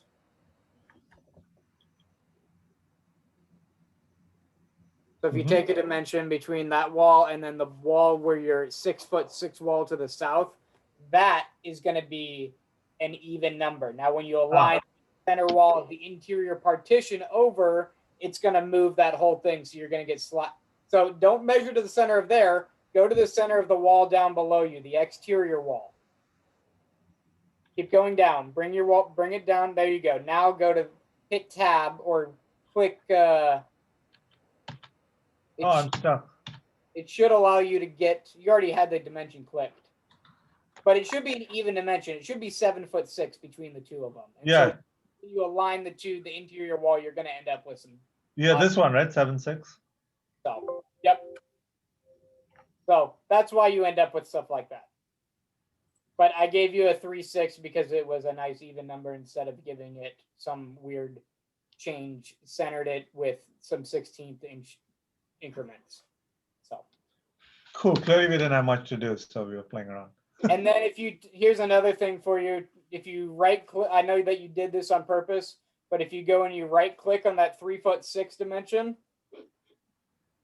say you accidentally move that dimension text, you see how it's drug out on the string right there. You can click that node. Click the node there and it'll drag it around, right? Well, say that you're trying to get it back to normal and you just can't do it because it doesn't want to snap in there. Right click on the dimension or the text right there. Right click on the dimension, not the text. So on the dimension itself. Yep. And then click reset dimension text position, about the 8th one down. And that'll reset back to 0. So that's cool if you need to make space for it. So you can move it wherever you want. But again, if you want to just reset it, you can right click and reset dimension text position and it'll snap back. Same thing if you've got a string of multiple text, it'll bring them all back together. I have a question. Yeah. Maybe I should have been paying more attention earlier at the start of class, but I was eating. I have the newest version of Revit, so I have all the families. But how do you download them so they show up? Like I can get it, but I can one-off get a sync from it or whatever. How do I make them all show up in Revit? You have to load them into your Revit. So I'm doing that. So share your screen real quick. So I'm doing that. Oh, sorry. Okay. So I have my load families. Yep. And I'm in here, right? Yep. I want everything in this folder to show up here. Right. How do I get the whole thing to show up? So go back one folder. Can you go? Oh, not the back. Yeah, go up one more so you get the root. Go to libraries. Click English Imperial. Try to drag it from there. Just drag it over and drag it down. Okay, so you can't do it there. That's fine. Hit cancel. Hit cancel right here. Let's go to your Windows Explorer. Let's go browse and find that file. What? So go to your File Explorer. Oh, like this? I'm not seeing it. Yes, that. All right. So let's go to C drive or whatever your drive is that you are installed to. I don't know. Okay. This is my work computer, so it's managed by work. So I don't know. I don't get this thing. Go click into Revit real quick. And then just go to load family. and we're going to click that top path. So click that top button. So we're going to Windows C. So you're still going to your C drive. Okay, so we need to go find your C drive. So let's go find your C. So that's your network. Go to this PC. And then right click. Actually, do this. Search C. Type in C and then a colon. Yep. You should be able to have access to your C drive. Go to view real quick and make sure it's not hidden from you for some reason.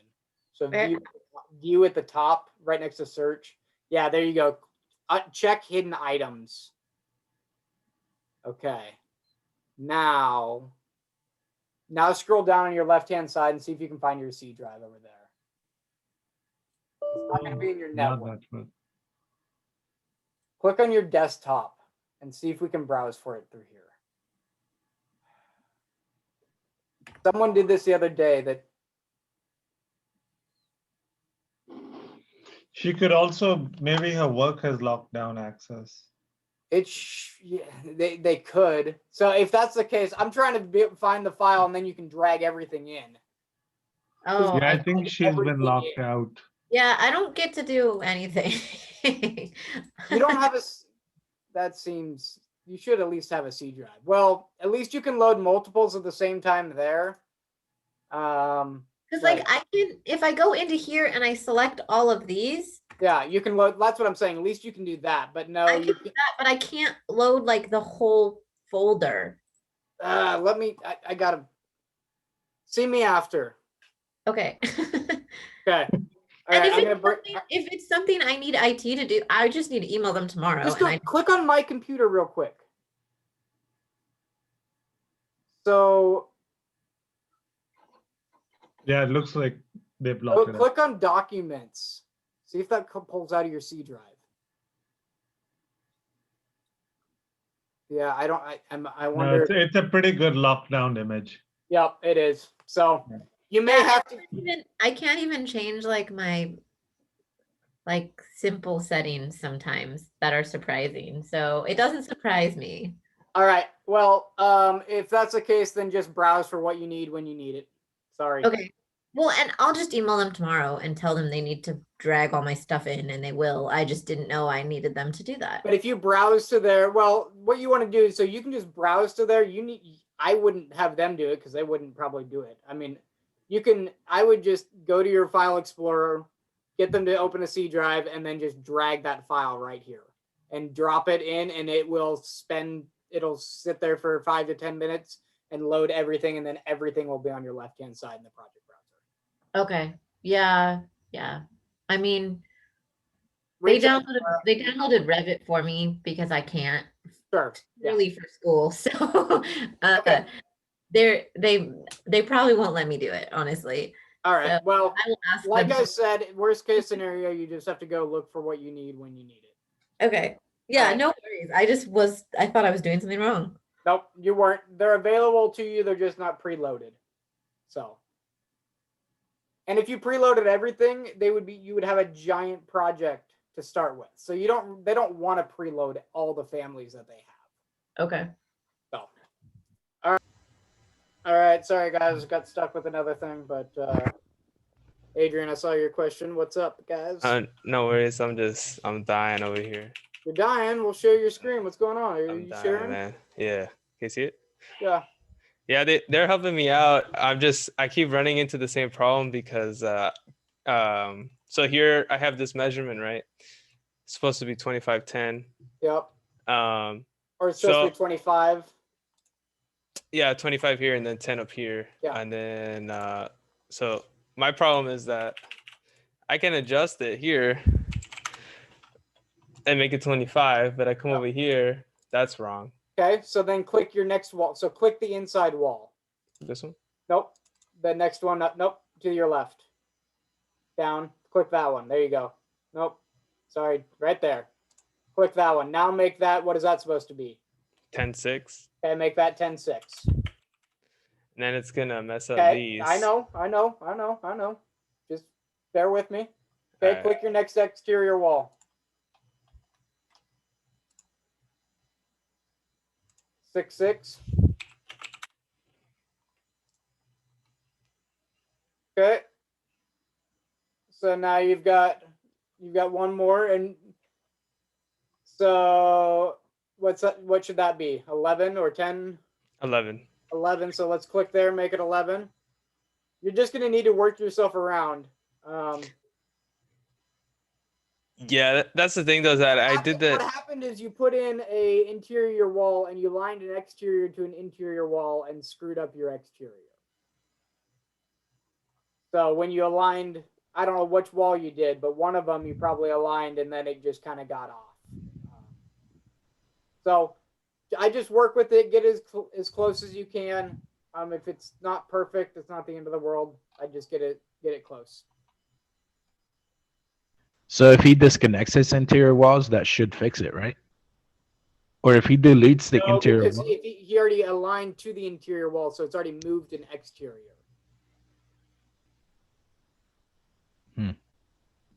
I bet it was this. I bet it was this wall up there with the 3'6" measurement. This one? When you align that, you move that, and then everything kind of got screwed up off of there. So don't worry about it. It's pretty close. I'm sorry. Don't worry about it. It's pretty close. Okay. No, it's just because it's funny because I had this here wrong and I changed it, and then I was like, okay, I'm gonna have to go all the way around. So I did it twice. I went all the way around, and twice I had the same So now problem. that you have the exterior right, maybe delete your interior walls and redo those. So if there's something that you're fixing it's causing a fix one place, but then it's causing it to pull something out of alignment in another. So I would fix your exterior, and then I would redraw your interior walls and go and work from there.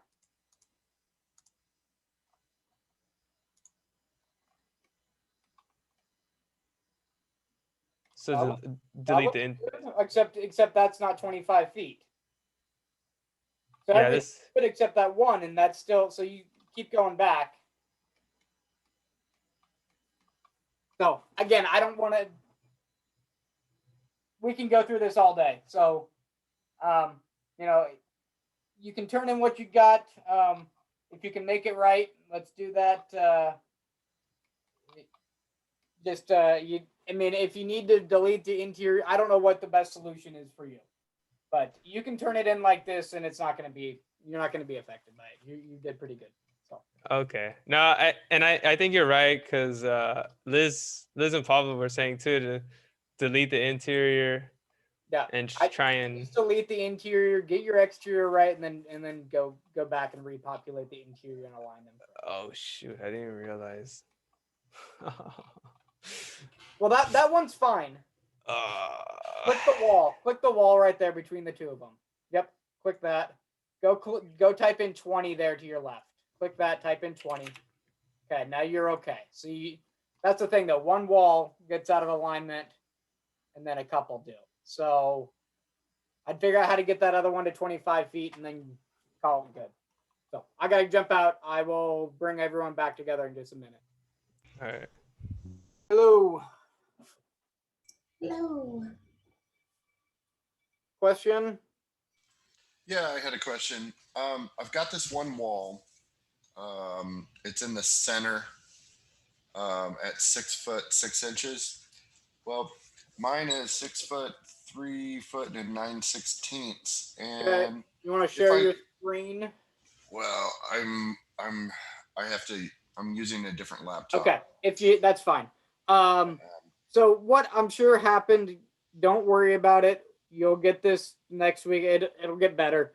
You probably aligned an interior wall and it shifted one thing to where I'm dealing with this with a couple people. So if you click one wrong alignment and now you're chasing the whole thing around the building. So just leave it. Hopefully it's not too bad. Just submit what you got. So I'm going to bring everyone back together. Okay.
Could I get one more quick run through on how to publish it to a drawing set?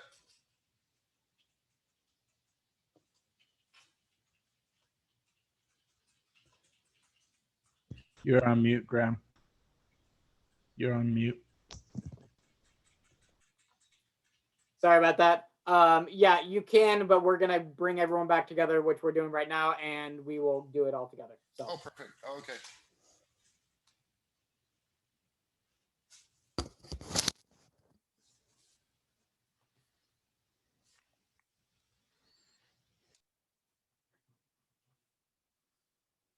All right, is everyone back in here? It looks like it. So how'd you guys like the breakout rooms and the assignment? It's good. Good. The nice thing about the breakout rooms for me, awesome. It looks like people are liking them. Cool. The nice thing about them for me is it allows people to share a screen with me, and I'm not putting 28 other people on hold, right? To look at one person's screen. I'm only putting 3 other people on hold in that group, or 4, right? So it allows, breakout rooms are great for me to allow to see your screen if you do have issues. So if everyone's cool with them, I think we're going to probably continue with this style of format where we end up doing some type of a overview and a lesson of what we're going to do for the day, get into it, and you'll have probably an hour, hour and a half or so to do the assignment in class work for the day, and then we'll get back together and wrap it up. So cool. All right, so let's see. Can everyone see my screen? Yes. Does that look kind of like what you guys just did? I hope. Yes. Cool. So good job, guys. I'm working through the align thing with these walls. Little tricky, but you know, using lessons and stuff that we had learned from previous, you know, using that tab command, right, to be able to select the edge of the wall. Yeah, it looked like everyone figured that out pretty well.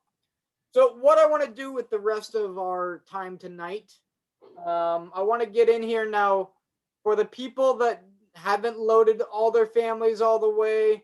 You won't necessarily have everything in there that you may want to place. And we will work through that. And again, I want to make sure that if you don't have them loaded by like Thursday this week, please reach out to me. I don't want to be doing a bunch of people on Monday trying to get it to work. But I do want to be able to start using these families in our class. So that being said, let's go ahead and dive into looking at a couple of these families. So let's go to the insert tab, and in the insert tab, we can load family from here. And this is hopefully where everyone has now dropped their new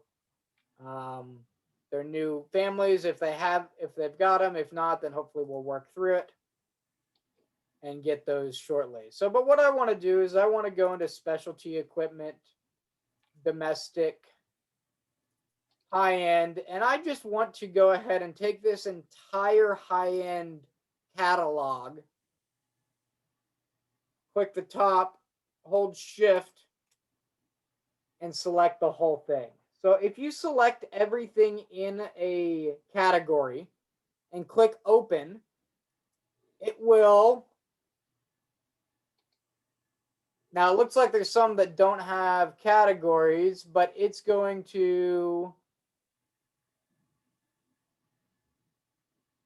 select one or more types on the right for each family listed. Interesting. Well, it doesn't look like they've got all the family, but just go ahead and click OK and bring them in. So what I'd like to do is I'd like to start placing some stuff in the kitchen. Maybe look at a dishwasher, maybe a fridge, maybe a sink, and I'll come down here and I'm actually just going to collapse all this so we can expand it, specialty equipment, and here's everything that I just brought in. So if I use a range 38-inch griddle or 36-inch griddle, bring that in, and I'll say that this is my kitchen, this back room. And you can just click to drop it in. You can use the space bar on insertion. So as you're hovered over and haven't placed it yet, you can use a space bar to rotate it around for any of your objects. And we're just going to go ahead and drop one in. So if you've got a family, I don't care what it is, let's go ahead and drop it in. If you don't have a family in there, what I want you to do is I want you to go ahead and we'll go to, let's see, do I have railings already in here? Let's find something that everyone has. We can just put in, find something that's decent. We can just put in some cable tray, do a ladder cable tray. That's actually not a good idea because it's going to bring us in different size. Let me find something else that we can bring in. You could just bring in a, gosh, we don't really have anything built into here.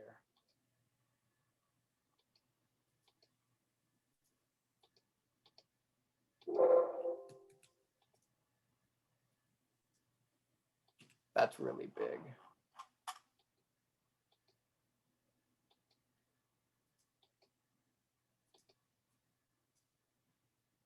I want to put stairs in. I don't really know what family that we have really pre-built if you don't have them loaded in. So what I want you to do is I just want you to use a wall, an architectural. Actually, we can just do this. We can make a component.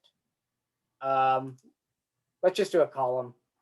So we'll just place a column here for the people that don't have a families loaded. We'll just place a column, and then we can use our align command, which is under the modified tab, align, to go ahead and move either the column and or your stove or your dishwasher, whatever you're going to place. Let's go ahead and align them to the wall by using that align command. And if you've got a column that you want to align, oh, can I not move a column that way? It doesn't look like you, oh, you can align to the center of the column. You can't get to the edge of the column for some reason. Did you just drag and drop that onto your level 1? Yes.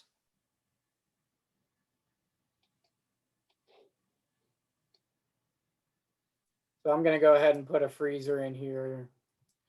Again, right now, the detail level, I've got it as coarse. If you change this to fine, you'll get a little bit more detail. You start to see the grill, the grates on the range top, maybe the door on the freezer. And you can use your align and your move command. So you can click this and maybe rotate it 90 degrees. And I want to align it and put it on this back wall.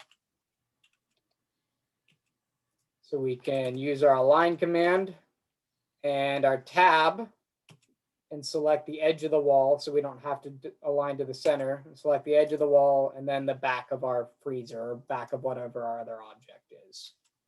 And maybe we want to align it there too. So the whole object of this is to play some families, get familiar with the modifiers, right? So this move, the align, copy, rotate, and trim. You're not really going to be trimming families together. That's more for system families, the walls and whatnot. But just to start populating some elements into your house. Okay, so that's really what I want you to spend the next 15, 20 minutes, half hour doing. But before we get there real quick, I want to go ahead and let's get everyone's drawings onto a sheet And so that way we've got a sheet that we can print to a PDF to submit tonight. Remember that when we submit this, and people that have submitted a Revit file have found this out, that I will give you half credit for work submitted as a Revit file. I will give you a comment that says you need to resubmit this as a PDF, because I can't open the Revit file. I've got to download it, then open Revit. I don't want to do all that. I just want to keep it within Canvas. If you upload a PDF, I can see it right there. So if you've uploaded a Revit file and I give you a 1, I normally give you a comment saying to repeat PDF and resubmit it. So let's go ahead and go to a title block real quick. Again, since we built this template, we deleted all the other sheets. So we're going to start by creating the title block from the project browser. And we can go to the project browser and right click on sheet and click new sheet. And again, we only have one sheet in this project, and we will just use this 30 by 42 for every one of our title blocks. We click OK there. Put your name. I don't care really what this says. People are asking. I really don't care, as long as it has your name on it and you submit it. Okay. So the biggest thing that people were asking, okay, well, maybe you've created this sheet and it's unnamed, and I can leave it. I'll just call it sheet 1, and I'll call it Graham's sheet. So in order to get your house onto here, we've got to do a couple things. So I'm going to stop right here and just let everyone catch up and make sure and give a thumbs up. How many of you guys have now created a sheet to put your drawing on? Adrian's laughing at it. I like it. Wrong emoji. All right, good deal.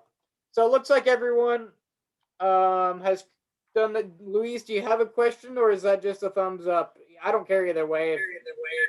Oh, it's just a thumbs up. Okay, cool. Well, that was the echo.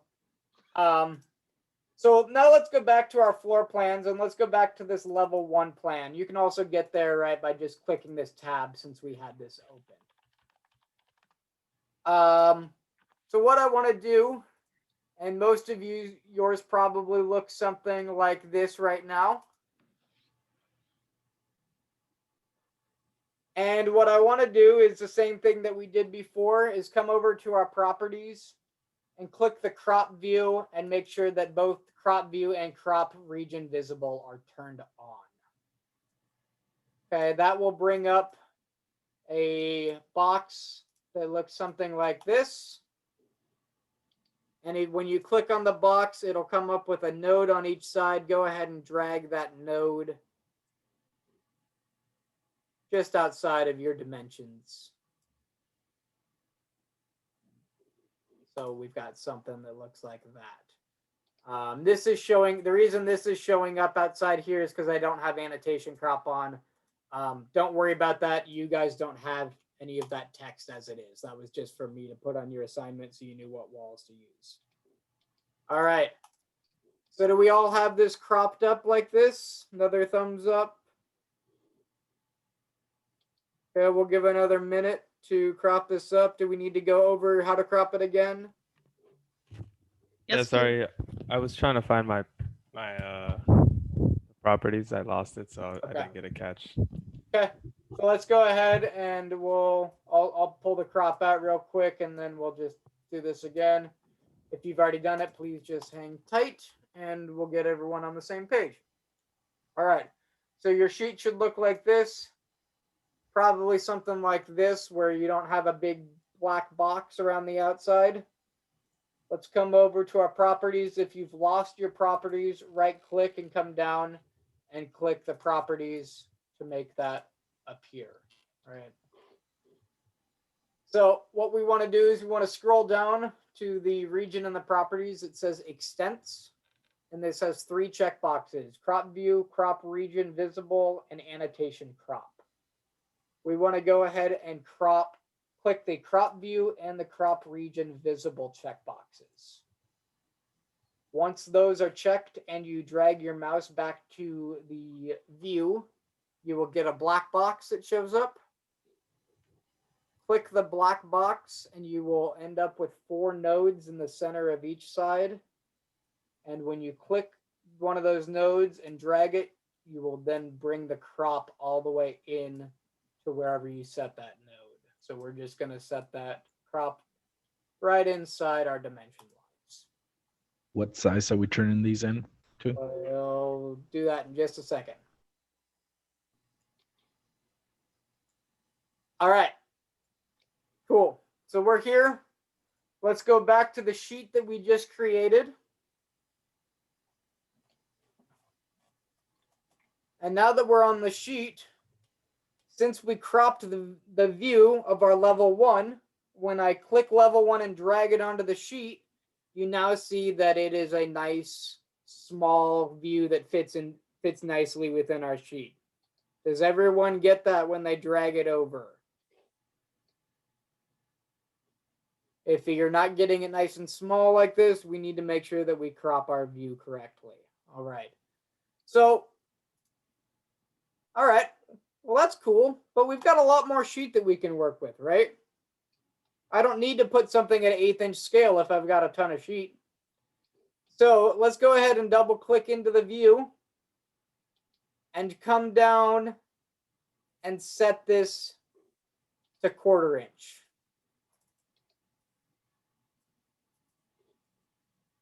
That's probably big enough. If you want to get really excited and you can fit your 1/2 inch, which you can, or I think you can. Let's see, hold up. Yeah, you can fit your 1/2 inch on there barely. So if you put 1/4 inch or 1/2 inch on there, I don't care either way. Let's just upsize from our 1/8 inch scaling. So I'm going to go ahead and go back to 1/4 inch scale, and we'll just deal with this 1/4 inch scale right there. Now you'll notice that when you change it to 1/4 inch scale, that your dimensions get they appear to get a lot smaller. And in fact, the dimensions don't get smaller. The dimensions and all the text stay the same size. What gets smaller is the walls and what you see. So if you have have this same view plan in 1/8 inch scale versus 1/4 inch scale, all of the text is annotative. So it's all scaling the same way. So it's all going to appear at 3/32 inch on the sheet, no matter if it's an 1/8 inch scale, 1/2 inch scale, or in 1/4 inch scale. Does that make sense? Yeah. How do we drag it? The drawing, if it's out of line. Drag it, you mean onto the sheet? Yeah, so I expanded it and it's not centered in the drawing. So on the how do you move that if that is outside of the line? So are you talking if it's like right there? Yeah, my cursor is not doing that to it. Oh, do I need to have the move? Nope. So what you need to do is you're clicked into the view. Okay, so I want you to move your mouse way outside and double click outside of everything. Okay. Okay, that gets you back into, if you're familiar with AutoCAD paper space, this is the sheet. You can now click the view inside and then the move will automatically come up and you can drag it around. Okay, thank you. All right, any other questions? Does everyone have some type of a house view on a sheet? Okay, so again, what I want you to turn in, I want to, from this view, I want you to go and print to a PDF, right? So to a Bluebeam PDF or Microsoft PDF, whatever driver you have, and we'll be submitting the PDF file, not the actual Revit file. Okay? Questions, comments, concerns? Pablo? Where's the 3D view on my thing? I can't seem to find it because I used to see it before. Where you mean up top? Well, like before, it would be under the project browser information, but I can't see it right now. So you might have deleted your 3D view. I may have. Is there a way to get that So back? if you deleted that, go up to the top right here. In the very, very top, there's a hotbar. Or actually, it might not be in your hotbar. So if you go to view, there's a little doghouse that says 3D view. If you click that, it'll create a brand new default 3D view. Perfect. Wow, my walls are really weird. Yeah.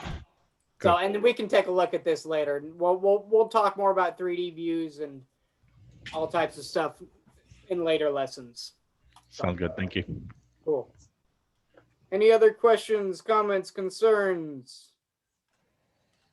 I have a family like issue. So I was trying to pick, I know that we talked about this in the breakout a little bit. So I was trying to pick like a kitchenette or whatever, just so I could put something in there. And I was trying to download it. And so now it's saying you are trying to load shared dishwasher from family kitchenette medium, which already exists in this project. What do you want to do? Just But it does, I override. can't find it. I did that and it wouldn't, then it gave me another error. What was the next error? I don't know. Okay, I we'll did have not to take a save that. look at it. I'll have to take a look at it Okay. more one-on-one. Okay. Anybody else have anything? If not, we can hang. I'm here to hang out, and you can go ahead and place families in there. Get them aligned to the walls in your kitchen. Start playing with that type of stuff. Again, the minimum requirements to turn in for full credit tonight are a dimension drawing with the same dimensions as shown on the PDF that I provided for the example. If you struggled with a couple of your dimensions and they're off just slightly because you aligned one wall one way instead of another, don't worry about it. It's not the end of the world. We'll do this again next week and we'll get more practice at it. Okay. All right. So I guess at this point it's free work time. I'll be here if you've got questions. You can sign off if you want. I'll be around till probably just after 9 tonight. So yeah, next 15-20 minutes are yours. And if you want to leave and just turn this in, by all means, you can do that too if you are feeling confident in your skills. So. Hey, Graham, this is Money. After class, after folks break, can I just ask you, I'm getting this weird error message and I don't want to hold everybody up though. Sure. I'm going to I'll set up a singular breakout room in here for people that want to join with questions. Okay. Thanks, Graham. Have a good night. Thanks, guys.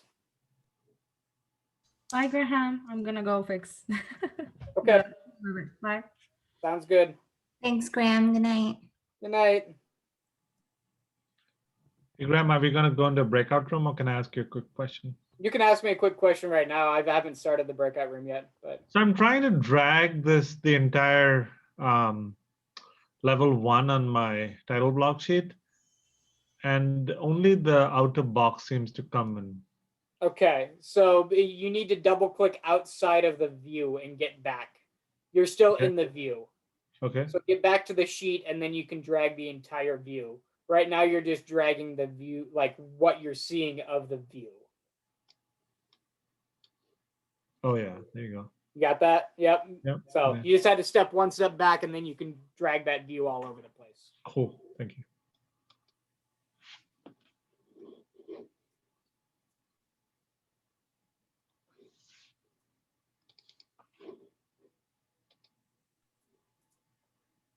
Is there cabinetry on here? There should be under casework.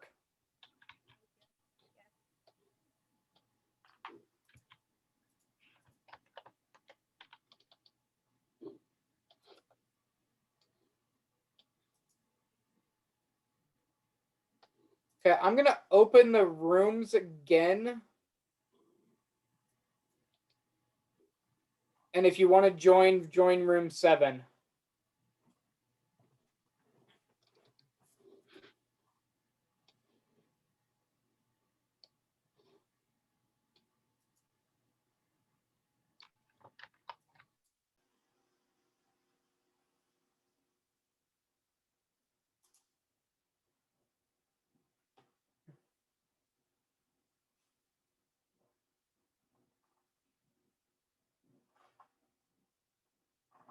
All right, good. You were able to get in. Nice. Okay, can I just share with you Yeah. what I'm Yeah, doing just here? share your screen. I don't understand what's going on. Okay, hey, let's take a look. Okay, so this is, I saved the snip. This is the error I was getting. Hold up, I'm viewing my screen. I was like, man, your looks just like my. Oh, it says Graham. Huh. All right, so click do this for all loading families. Well, so this is just a snip. So I know. What I was doing here, for example, was I was trying to load this stupid little kitchenette just to test it, and when I hit open, it won't let me. But I can't find it over here, so I don't know where it exists. Just click, it's there. Click, so click do this for all existing families, and then it says, then use the existing subcomponent family that's in the project. Okay. So I did that, and then it aired out last time. So strange. Okay, it's probably just not where you think it is. So go to plum, there it is, kitchenette medium. Okay. Drag that in. It wasn't there before. That's why I had to add it, because I couldn't find specialty equipment didn't exist for me before. Right. So I went in to try to load it, and then it said it already existed, and I'm like, but it doesn't. It's saying that there's a part within it that exists. It's not saying that the whole thing. It's saying that there's a subcomponent that's in it. So just click do this for all loading, all families loading, and use the existing subcomponent. Do the bottom one. Okay, so I just went in to try to do the kitchenette small version, and it's saying this again. So is it because it's always going to say this? Don't worry about it. Just click the bottom option, and it should be there. There you go. Kitchenette small. So I'm gonna have to do that every time? Yeah. There's probably something that is in there.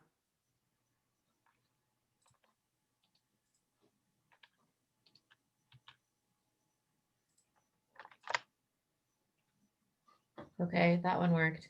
Well, okay. Well, it's weird. All right. Cool. If it's working, then that's fine.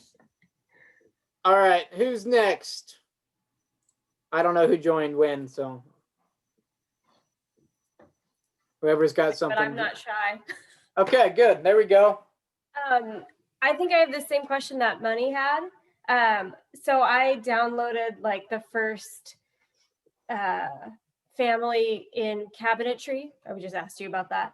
And then I did the second one, which was countertops. And it says you're trying to load shared sink kitchen double from family countertop with sink. Click the do this for all options at the very bottom, and do the use existing subcomponent, the third option down. Okay, thank you. Always do that for any family error that comes up with. Okay, great. Okay, Michael, got anything? Or you just hanging out? No, just trying to learn. Yeah, cool. I don't know what questions to ask. That's right. all. There you go. Hey, Graham. Hey, Gary. Hey, so you're gonna let me, I was just double checking, you're gonna let me turn it in. Yeah. Then? Yeah, no problem. Okay. Oh, what's a good time then? Should I just like reach out to you then, or email or something? Reach out. Tomorrow's what, Tomorrow. Tuesday? Yeah. I mean, I work all day, but I'm free anytime. So just reach out whenever it's free to you. Just write me an email with what time you want to meet, and then I'll set up a meeting. Okay. All right. Sounds good. Thank you. I'm pretty much free.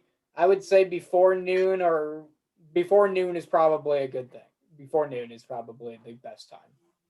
Okay. All right. My afternoons can get pretty hectic depending on what happened during the day. Okay. All right. Thank you.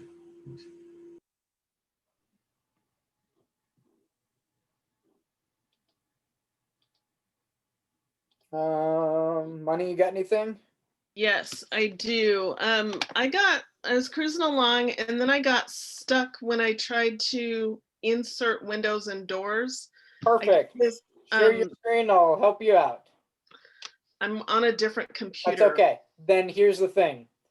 So when you insert something and it brings up that error message saying something about a subcomponent family is what the error message is going to say. Click the do this for all at the very bottom left and choose the bottom option to override or not override, use existing subcomponent that's in the project. Okay. Let's give it a try. Choose a window. Oops.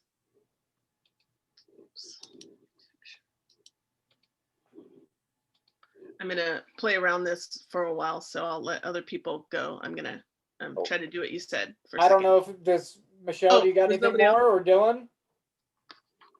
No, I'm just playing. Yeah, so we're here, Money. If you okay. Let me see. Got a window. Dylan, where do you remote for? Where do you log in from? I'm at work. You're at work? I like to go in. I do the same thing to get away from the kids and the dog. There you go. I haven't been to the office, my office in Redmond, really, to work since like March last year. But yeah, I don't really want to just drive in to work at night. I'm an hour away, so. Yeah, mine is the opposite. I'm like 7 minutes away, so. That's awesome. I wish I was that close. Keeps me away from the kitchen at home. That's right. The first 7 months I didn't come in and my scale did not like it.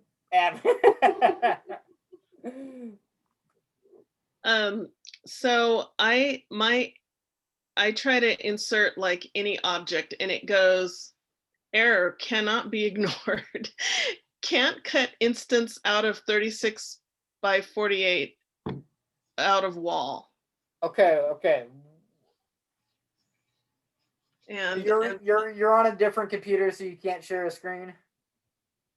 Yeah, I don't have Zoom is on one, Revit's on the other, and it doesn't matter what the object is, whether it's a window or. Well, I know, but it's the way that it's the way you're inserting it or the way it's being cut is what I'm trying to figure out what's going on. I know this is weird, but can you turn one laptop against the other laptop? Sure. Yeah. If they're laptops or whatever, Yep. I mean. I could take a screenshot too. You can do that, whatever you want to do. I just want to see what's going on. It's just hard for me. There's so many error messages in Revit. Oh, I know. Yeah. I hope this works. If not, I will do the screenshot. Okay. Oh, so bright. I'm just getting white, but I think if it finally adjusts the focus, it might get there. I'm wondering. I better do a screenshot. I'm thinking. Are you out so of here, Dylan? Thank you so much, Graham. Yeah, thank you. All right.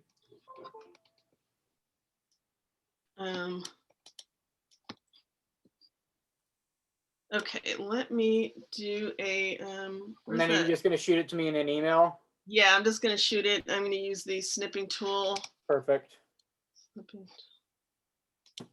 Okay, so we're doing this and this. Okay, great. File. Save as. We'll call this money problem. Oh. It's having all kinds of problems. Okay.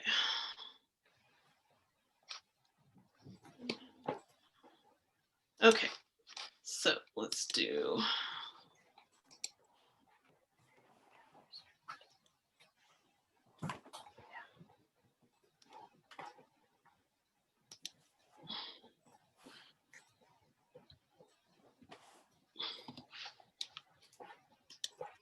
I'm just making sure you're dropping this in plan view, correct?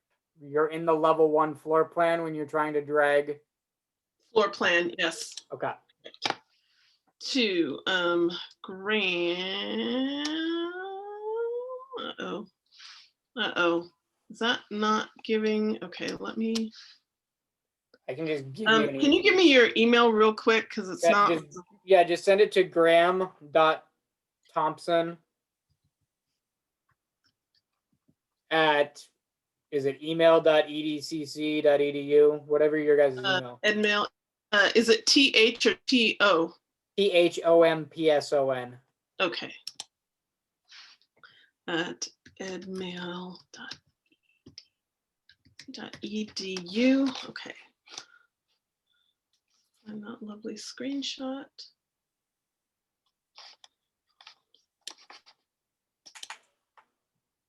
That's quite the tapestry or artwork you've got behind you, Money. Oh, it's my roommate's cat. Yeah, it's a cat. Oh, I didn't even see the cat. Oh, yeah.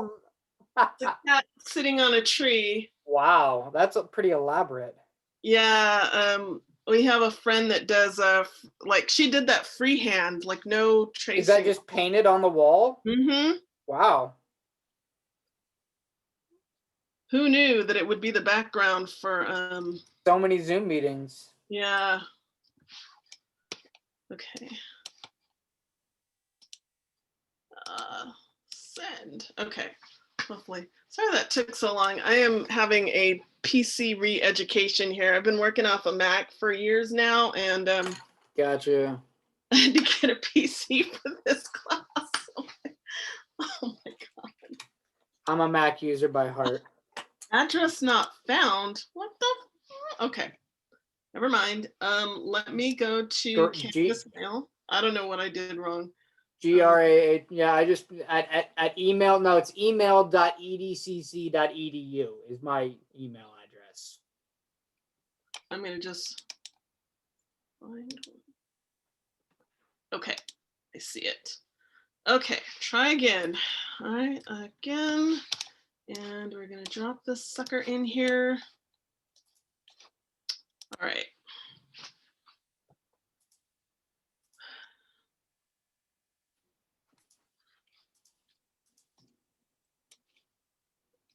Hopefully.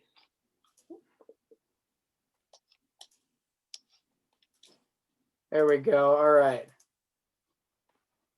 Can't cut instance out of. Okay. Okay. So here's what I want you to do. I think I've got a better understanding of what's going on. Okay. You're going to need to help me out here. Okay. Hit cancel, and I want you to select. So I'm going to share my screen so you can kind of see what I'm looking for. Okay. So let's see if I can do this right. Let's go to here. Share. I think it's. Okay. Are you seeing my Revit? Yes. Okay. What I want you to do is I want you to go, and it looks like you're in the view, so that's good. I want you to click on this wall, and I want you to tell me what the properties say on the left-hand side. Okay.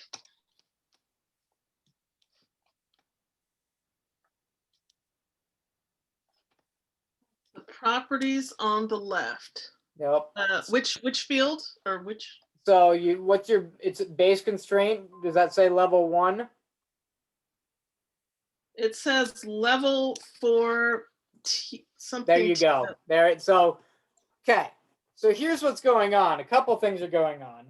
You're not in the. You're not in your template. Oh. So when you created a new project, you have all types of views that shouldn't be there. You've got levels. You're at level 4 top of footing is what it's trying to insert that at. That's where the wall is. I see. Oh. So the wall needs to go from level 1 up to level 2. To be honest, you're not very far into it. I don't I'm gonna have to. You're saying I'm gonna have to redo it? Well, I mean, you can turn in what you've got. You don't have any interior walls, and let's see if you can do this. Let me try this real quick, okay? Let's try this. Hit tab. This is what I want you to do. Okay, I want you to hover over a wall, Uh-huh. an exterior wall, and I want you to hit tab. It should highlight all of your exterior walls and then go ahead and click. So they're all selected like that. Oh. They're not all blue like that, but they are. Okay. Exterior wall, click. So exterior wall, hover, tab, click. Okay. Okay. I want you to change the base constraint to level 1. So click that base constraint in your properties and change it to level 1. Okay. Now top constraint, where does it say? Up to level 1. It says up to level 1. I want you to change that to up to level 2.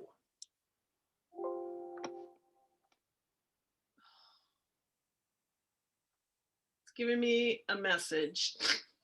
Probably is going to give you an error because it doesn't want to do this. Yeah. Let me see. Oh, yeah, it changed it back. Stinker. Oh, okay, hold on. Base constraint, level 1. Okay, top constraint. Up Okay, to base level 1. constraint. Okay, what does it say for base offset then? Base offset is 0, 0. Okay, perfect. Top constraint. Well, up to level 1, but it's giving me an error message. It won't let me proceed. Okay. Here's what I'm gonna do. I'm gonna be really, really nice, and I'm gonna email you a starting block. Okay. Okay. So you're going to have to insert the windows into it. Okay. But I will email you a project to start with, and then you can, at least you're working from level 1. Okay. Dang. Otherwise, you're going to have to redraw your exterior walls. Shoot. Okay. So let me do this. Let me save this as. So I need to make a note that there is something jacked up about this template because Well, I don't think you opened your template. I think what I did was I started a template, messed up last week, and got a new template, but then I didn't delete this old one, is what I think I did. Okay. All right. Well, let's.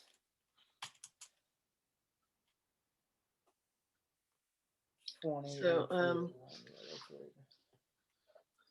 Okay, I'm going to save this as this.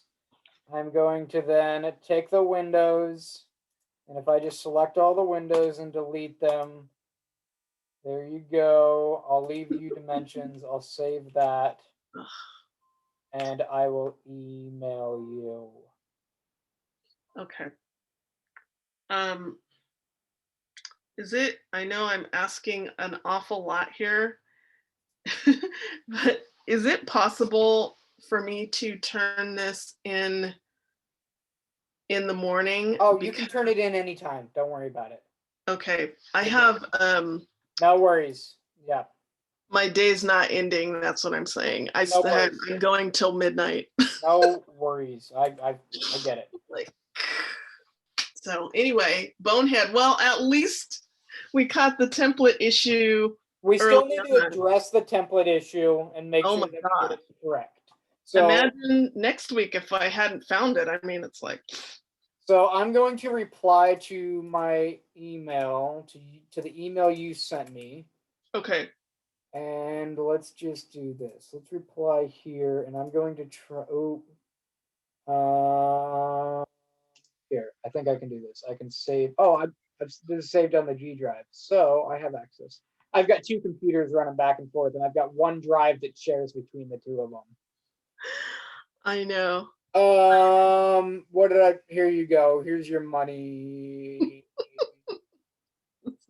I don't know why I don't see the right one. I've got this one saved at 9:04, but I don't have my. whatever. It's the right file. Although I don't know if I can. Yeah, I think Gmail can send 20 megs. So. If not, it'll automatically go to your Google Drive if you're doing it through EdMail. Oh. It'll already automatically, if it's over. Okay. That's what it tends to do. All right. Well, try and follow along there. That should give you a start. Okay. Thank you. I mean, I see what we're doing, and Well, honestly, if you were in the wrong footing level, that's Yeah. why. And that reason right there is why I had everyone build a template. So we were all on the same page with level 1. We didn't have all these stupid top of foundation, level 3, bottom of foundation. It's all these crap levels that don't make sense for what we're doing. Gotcha. So, and if you didn't know that and you clicked draw a wall and you didn't pay attention to what level you were drawing it on, even though you're on level 1, you were still drawing it at the top of foundation for level 4, Right. which is Wow. That's really scary to get that far through. And then it looks like it's not salvageable, really. Like you can't really, not easily. not when you do things on one level and try to move them. Right. It's really Revit, since it's all based on where that level came from and what it's pretty shitty. Oh no. So anyhow, start with that template and go from there. We'll meet up next week and make sure that you're all good. Okay, I'll practice some too. I got to get faster at this. It's just like driving me nuts. But anyway. Well, the more you practice, the quicker it is. I know I make it look super easy. That's all right. I can't help it. It's like it just happens. And it's like I try so hard to slow down as it is. It's like I did this whole assignment. I drew it up in 3 minutes. Oh my gosh. Yeah.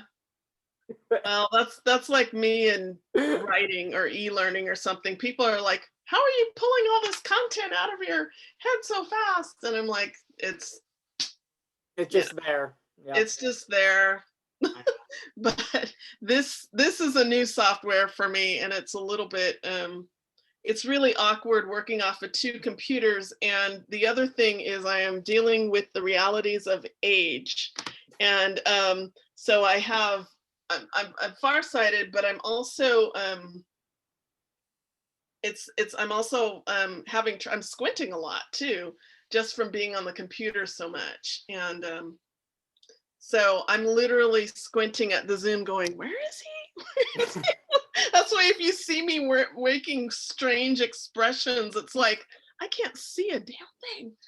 Like it's not you. I'm just having like serious issues. Like I'm getting old. Damn. All right. Well, let me know if you've got any other issues. We'll work it out and we'll figure out what to get done. So. I should be fine. But if I drop this in, will the box still be open, or do you want me to email it to you? Everything is. I've made all boxes open. Open. Okay. All the time. Great. There's too many people that just. Yeah. It is what it is. I get it. And online learning is not, especially when you've got software like this. If you show up at a lab and the software is already pre-installed and everything's perfect, it's one thing. But I've got to deal with everyone having different version, different this, different that. It's like I don't want to lock anyone out anymore. So I went to everything and tried to open it all up.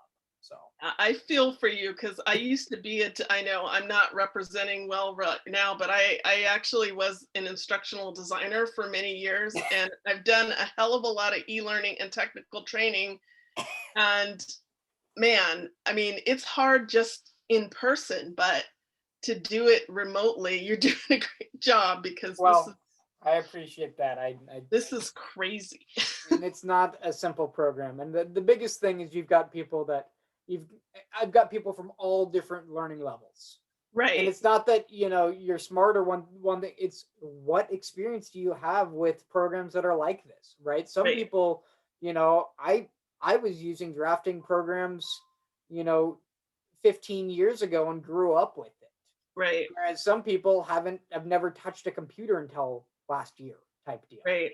And so you've got some 18, 19-year-olds that bust it out no problem because they're just right. It's intuitive, and I'm kind of that way because I'm at that forefront of that technology. You know, I mean, I had a computer. I was typing an essay in first grade. We'll put it that way.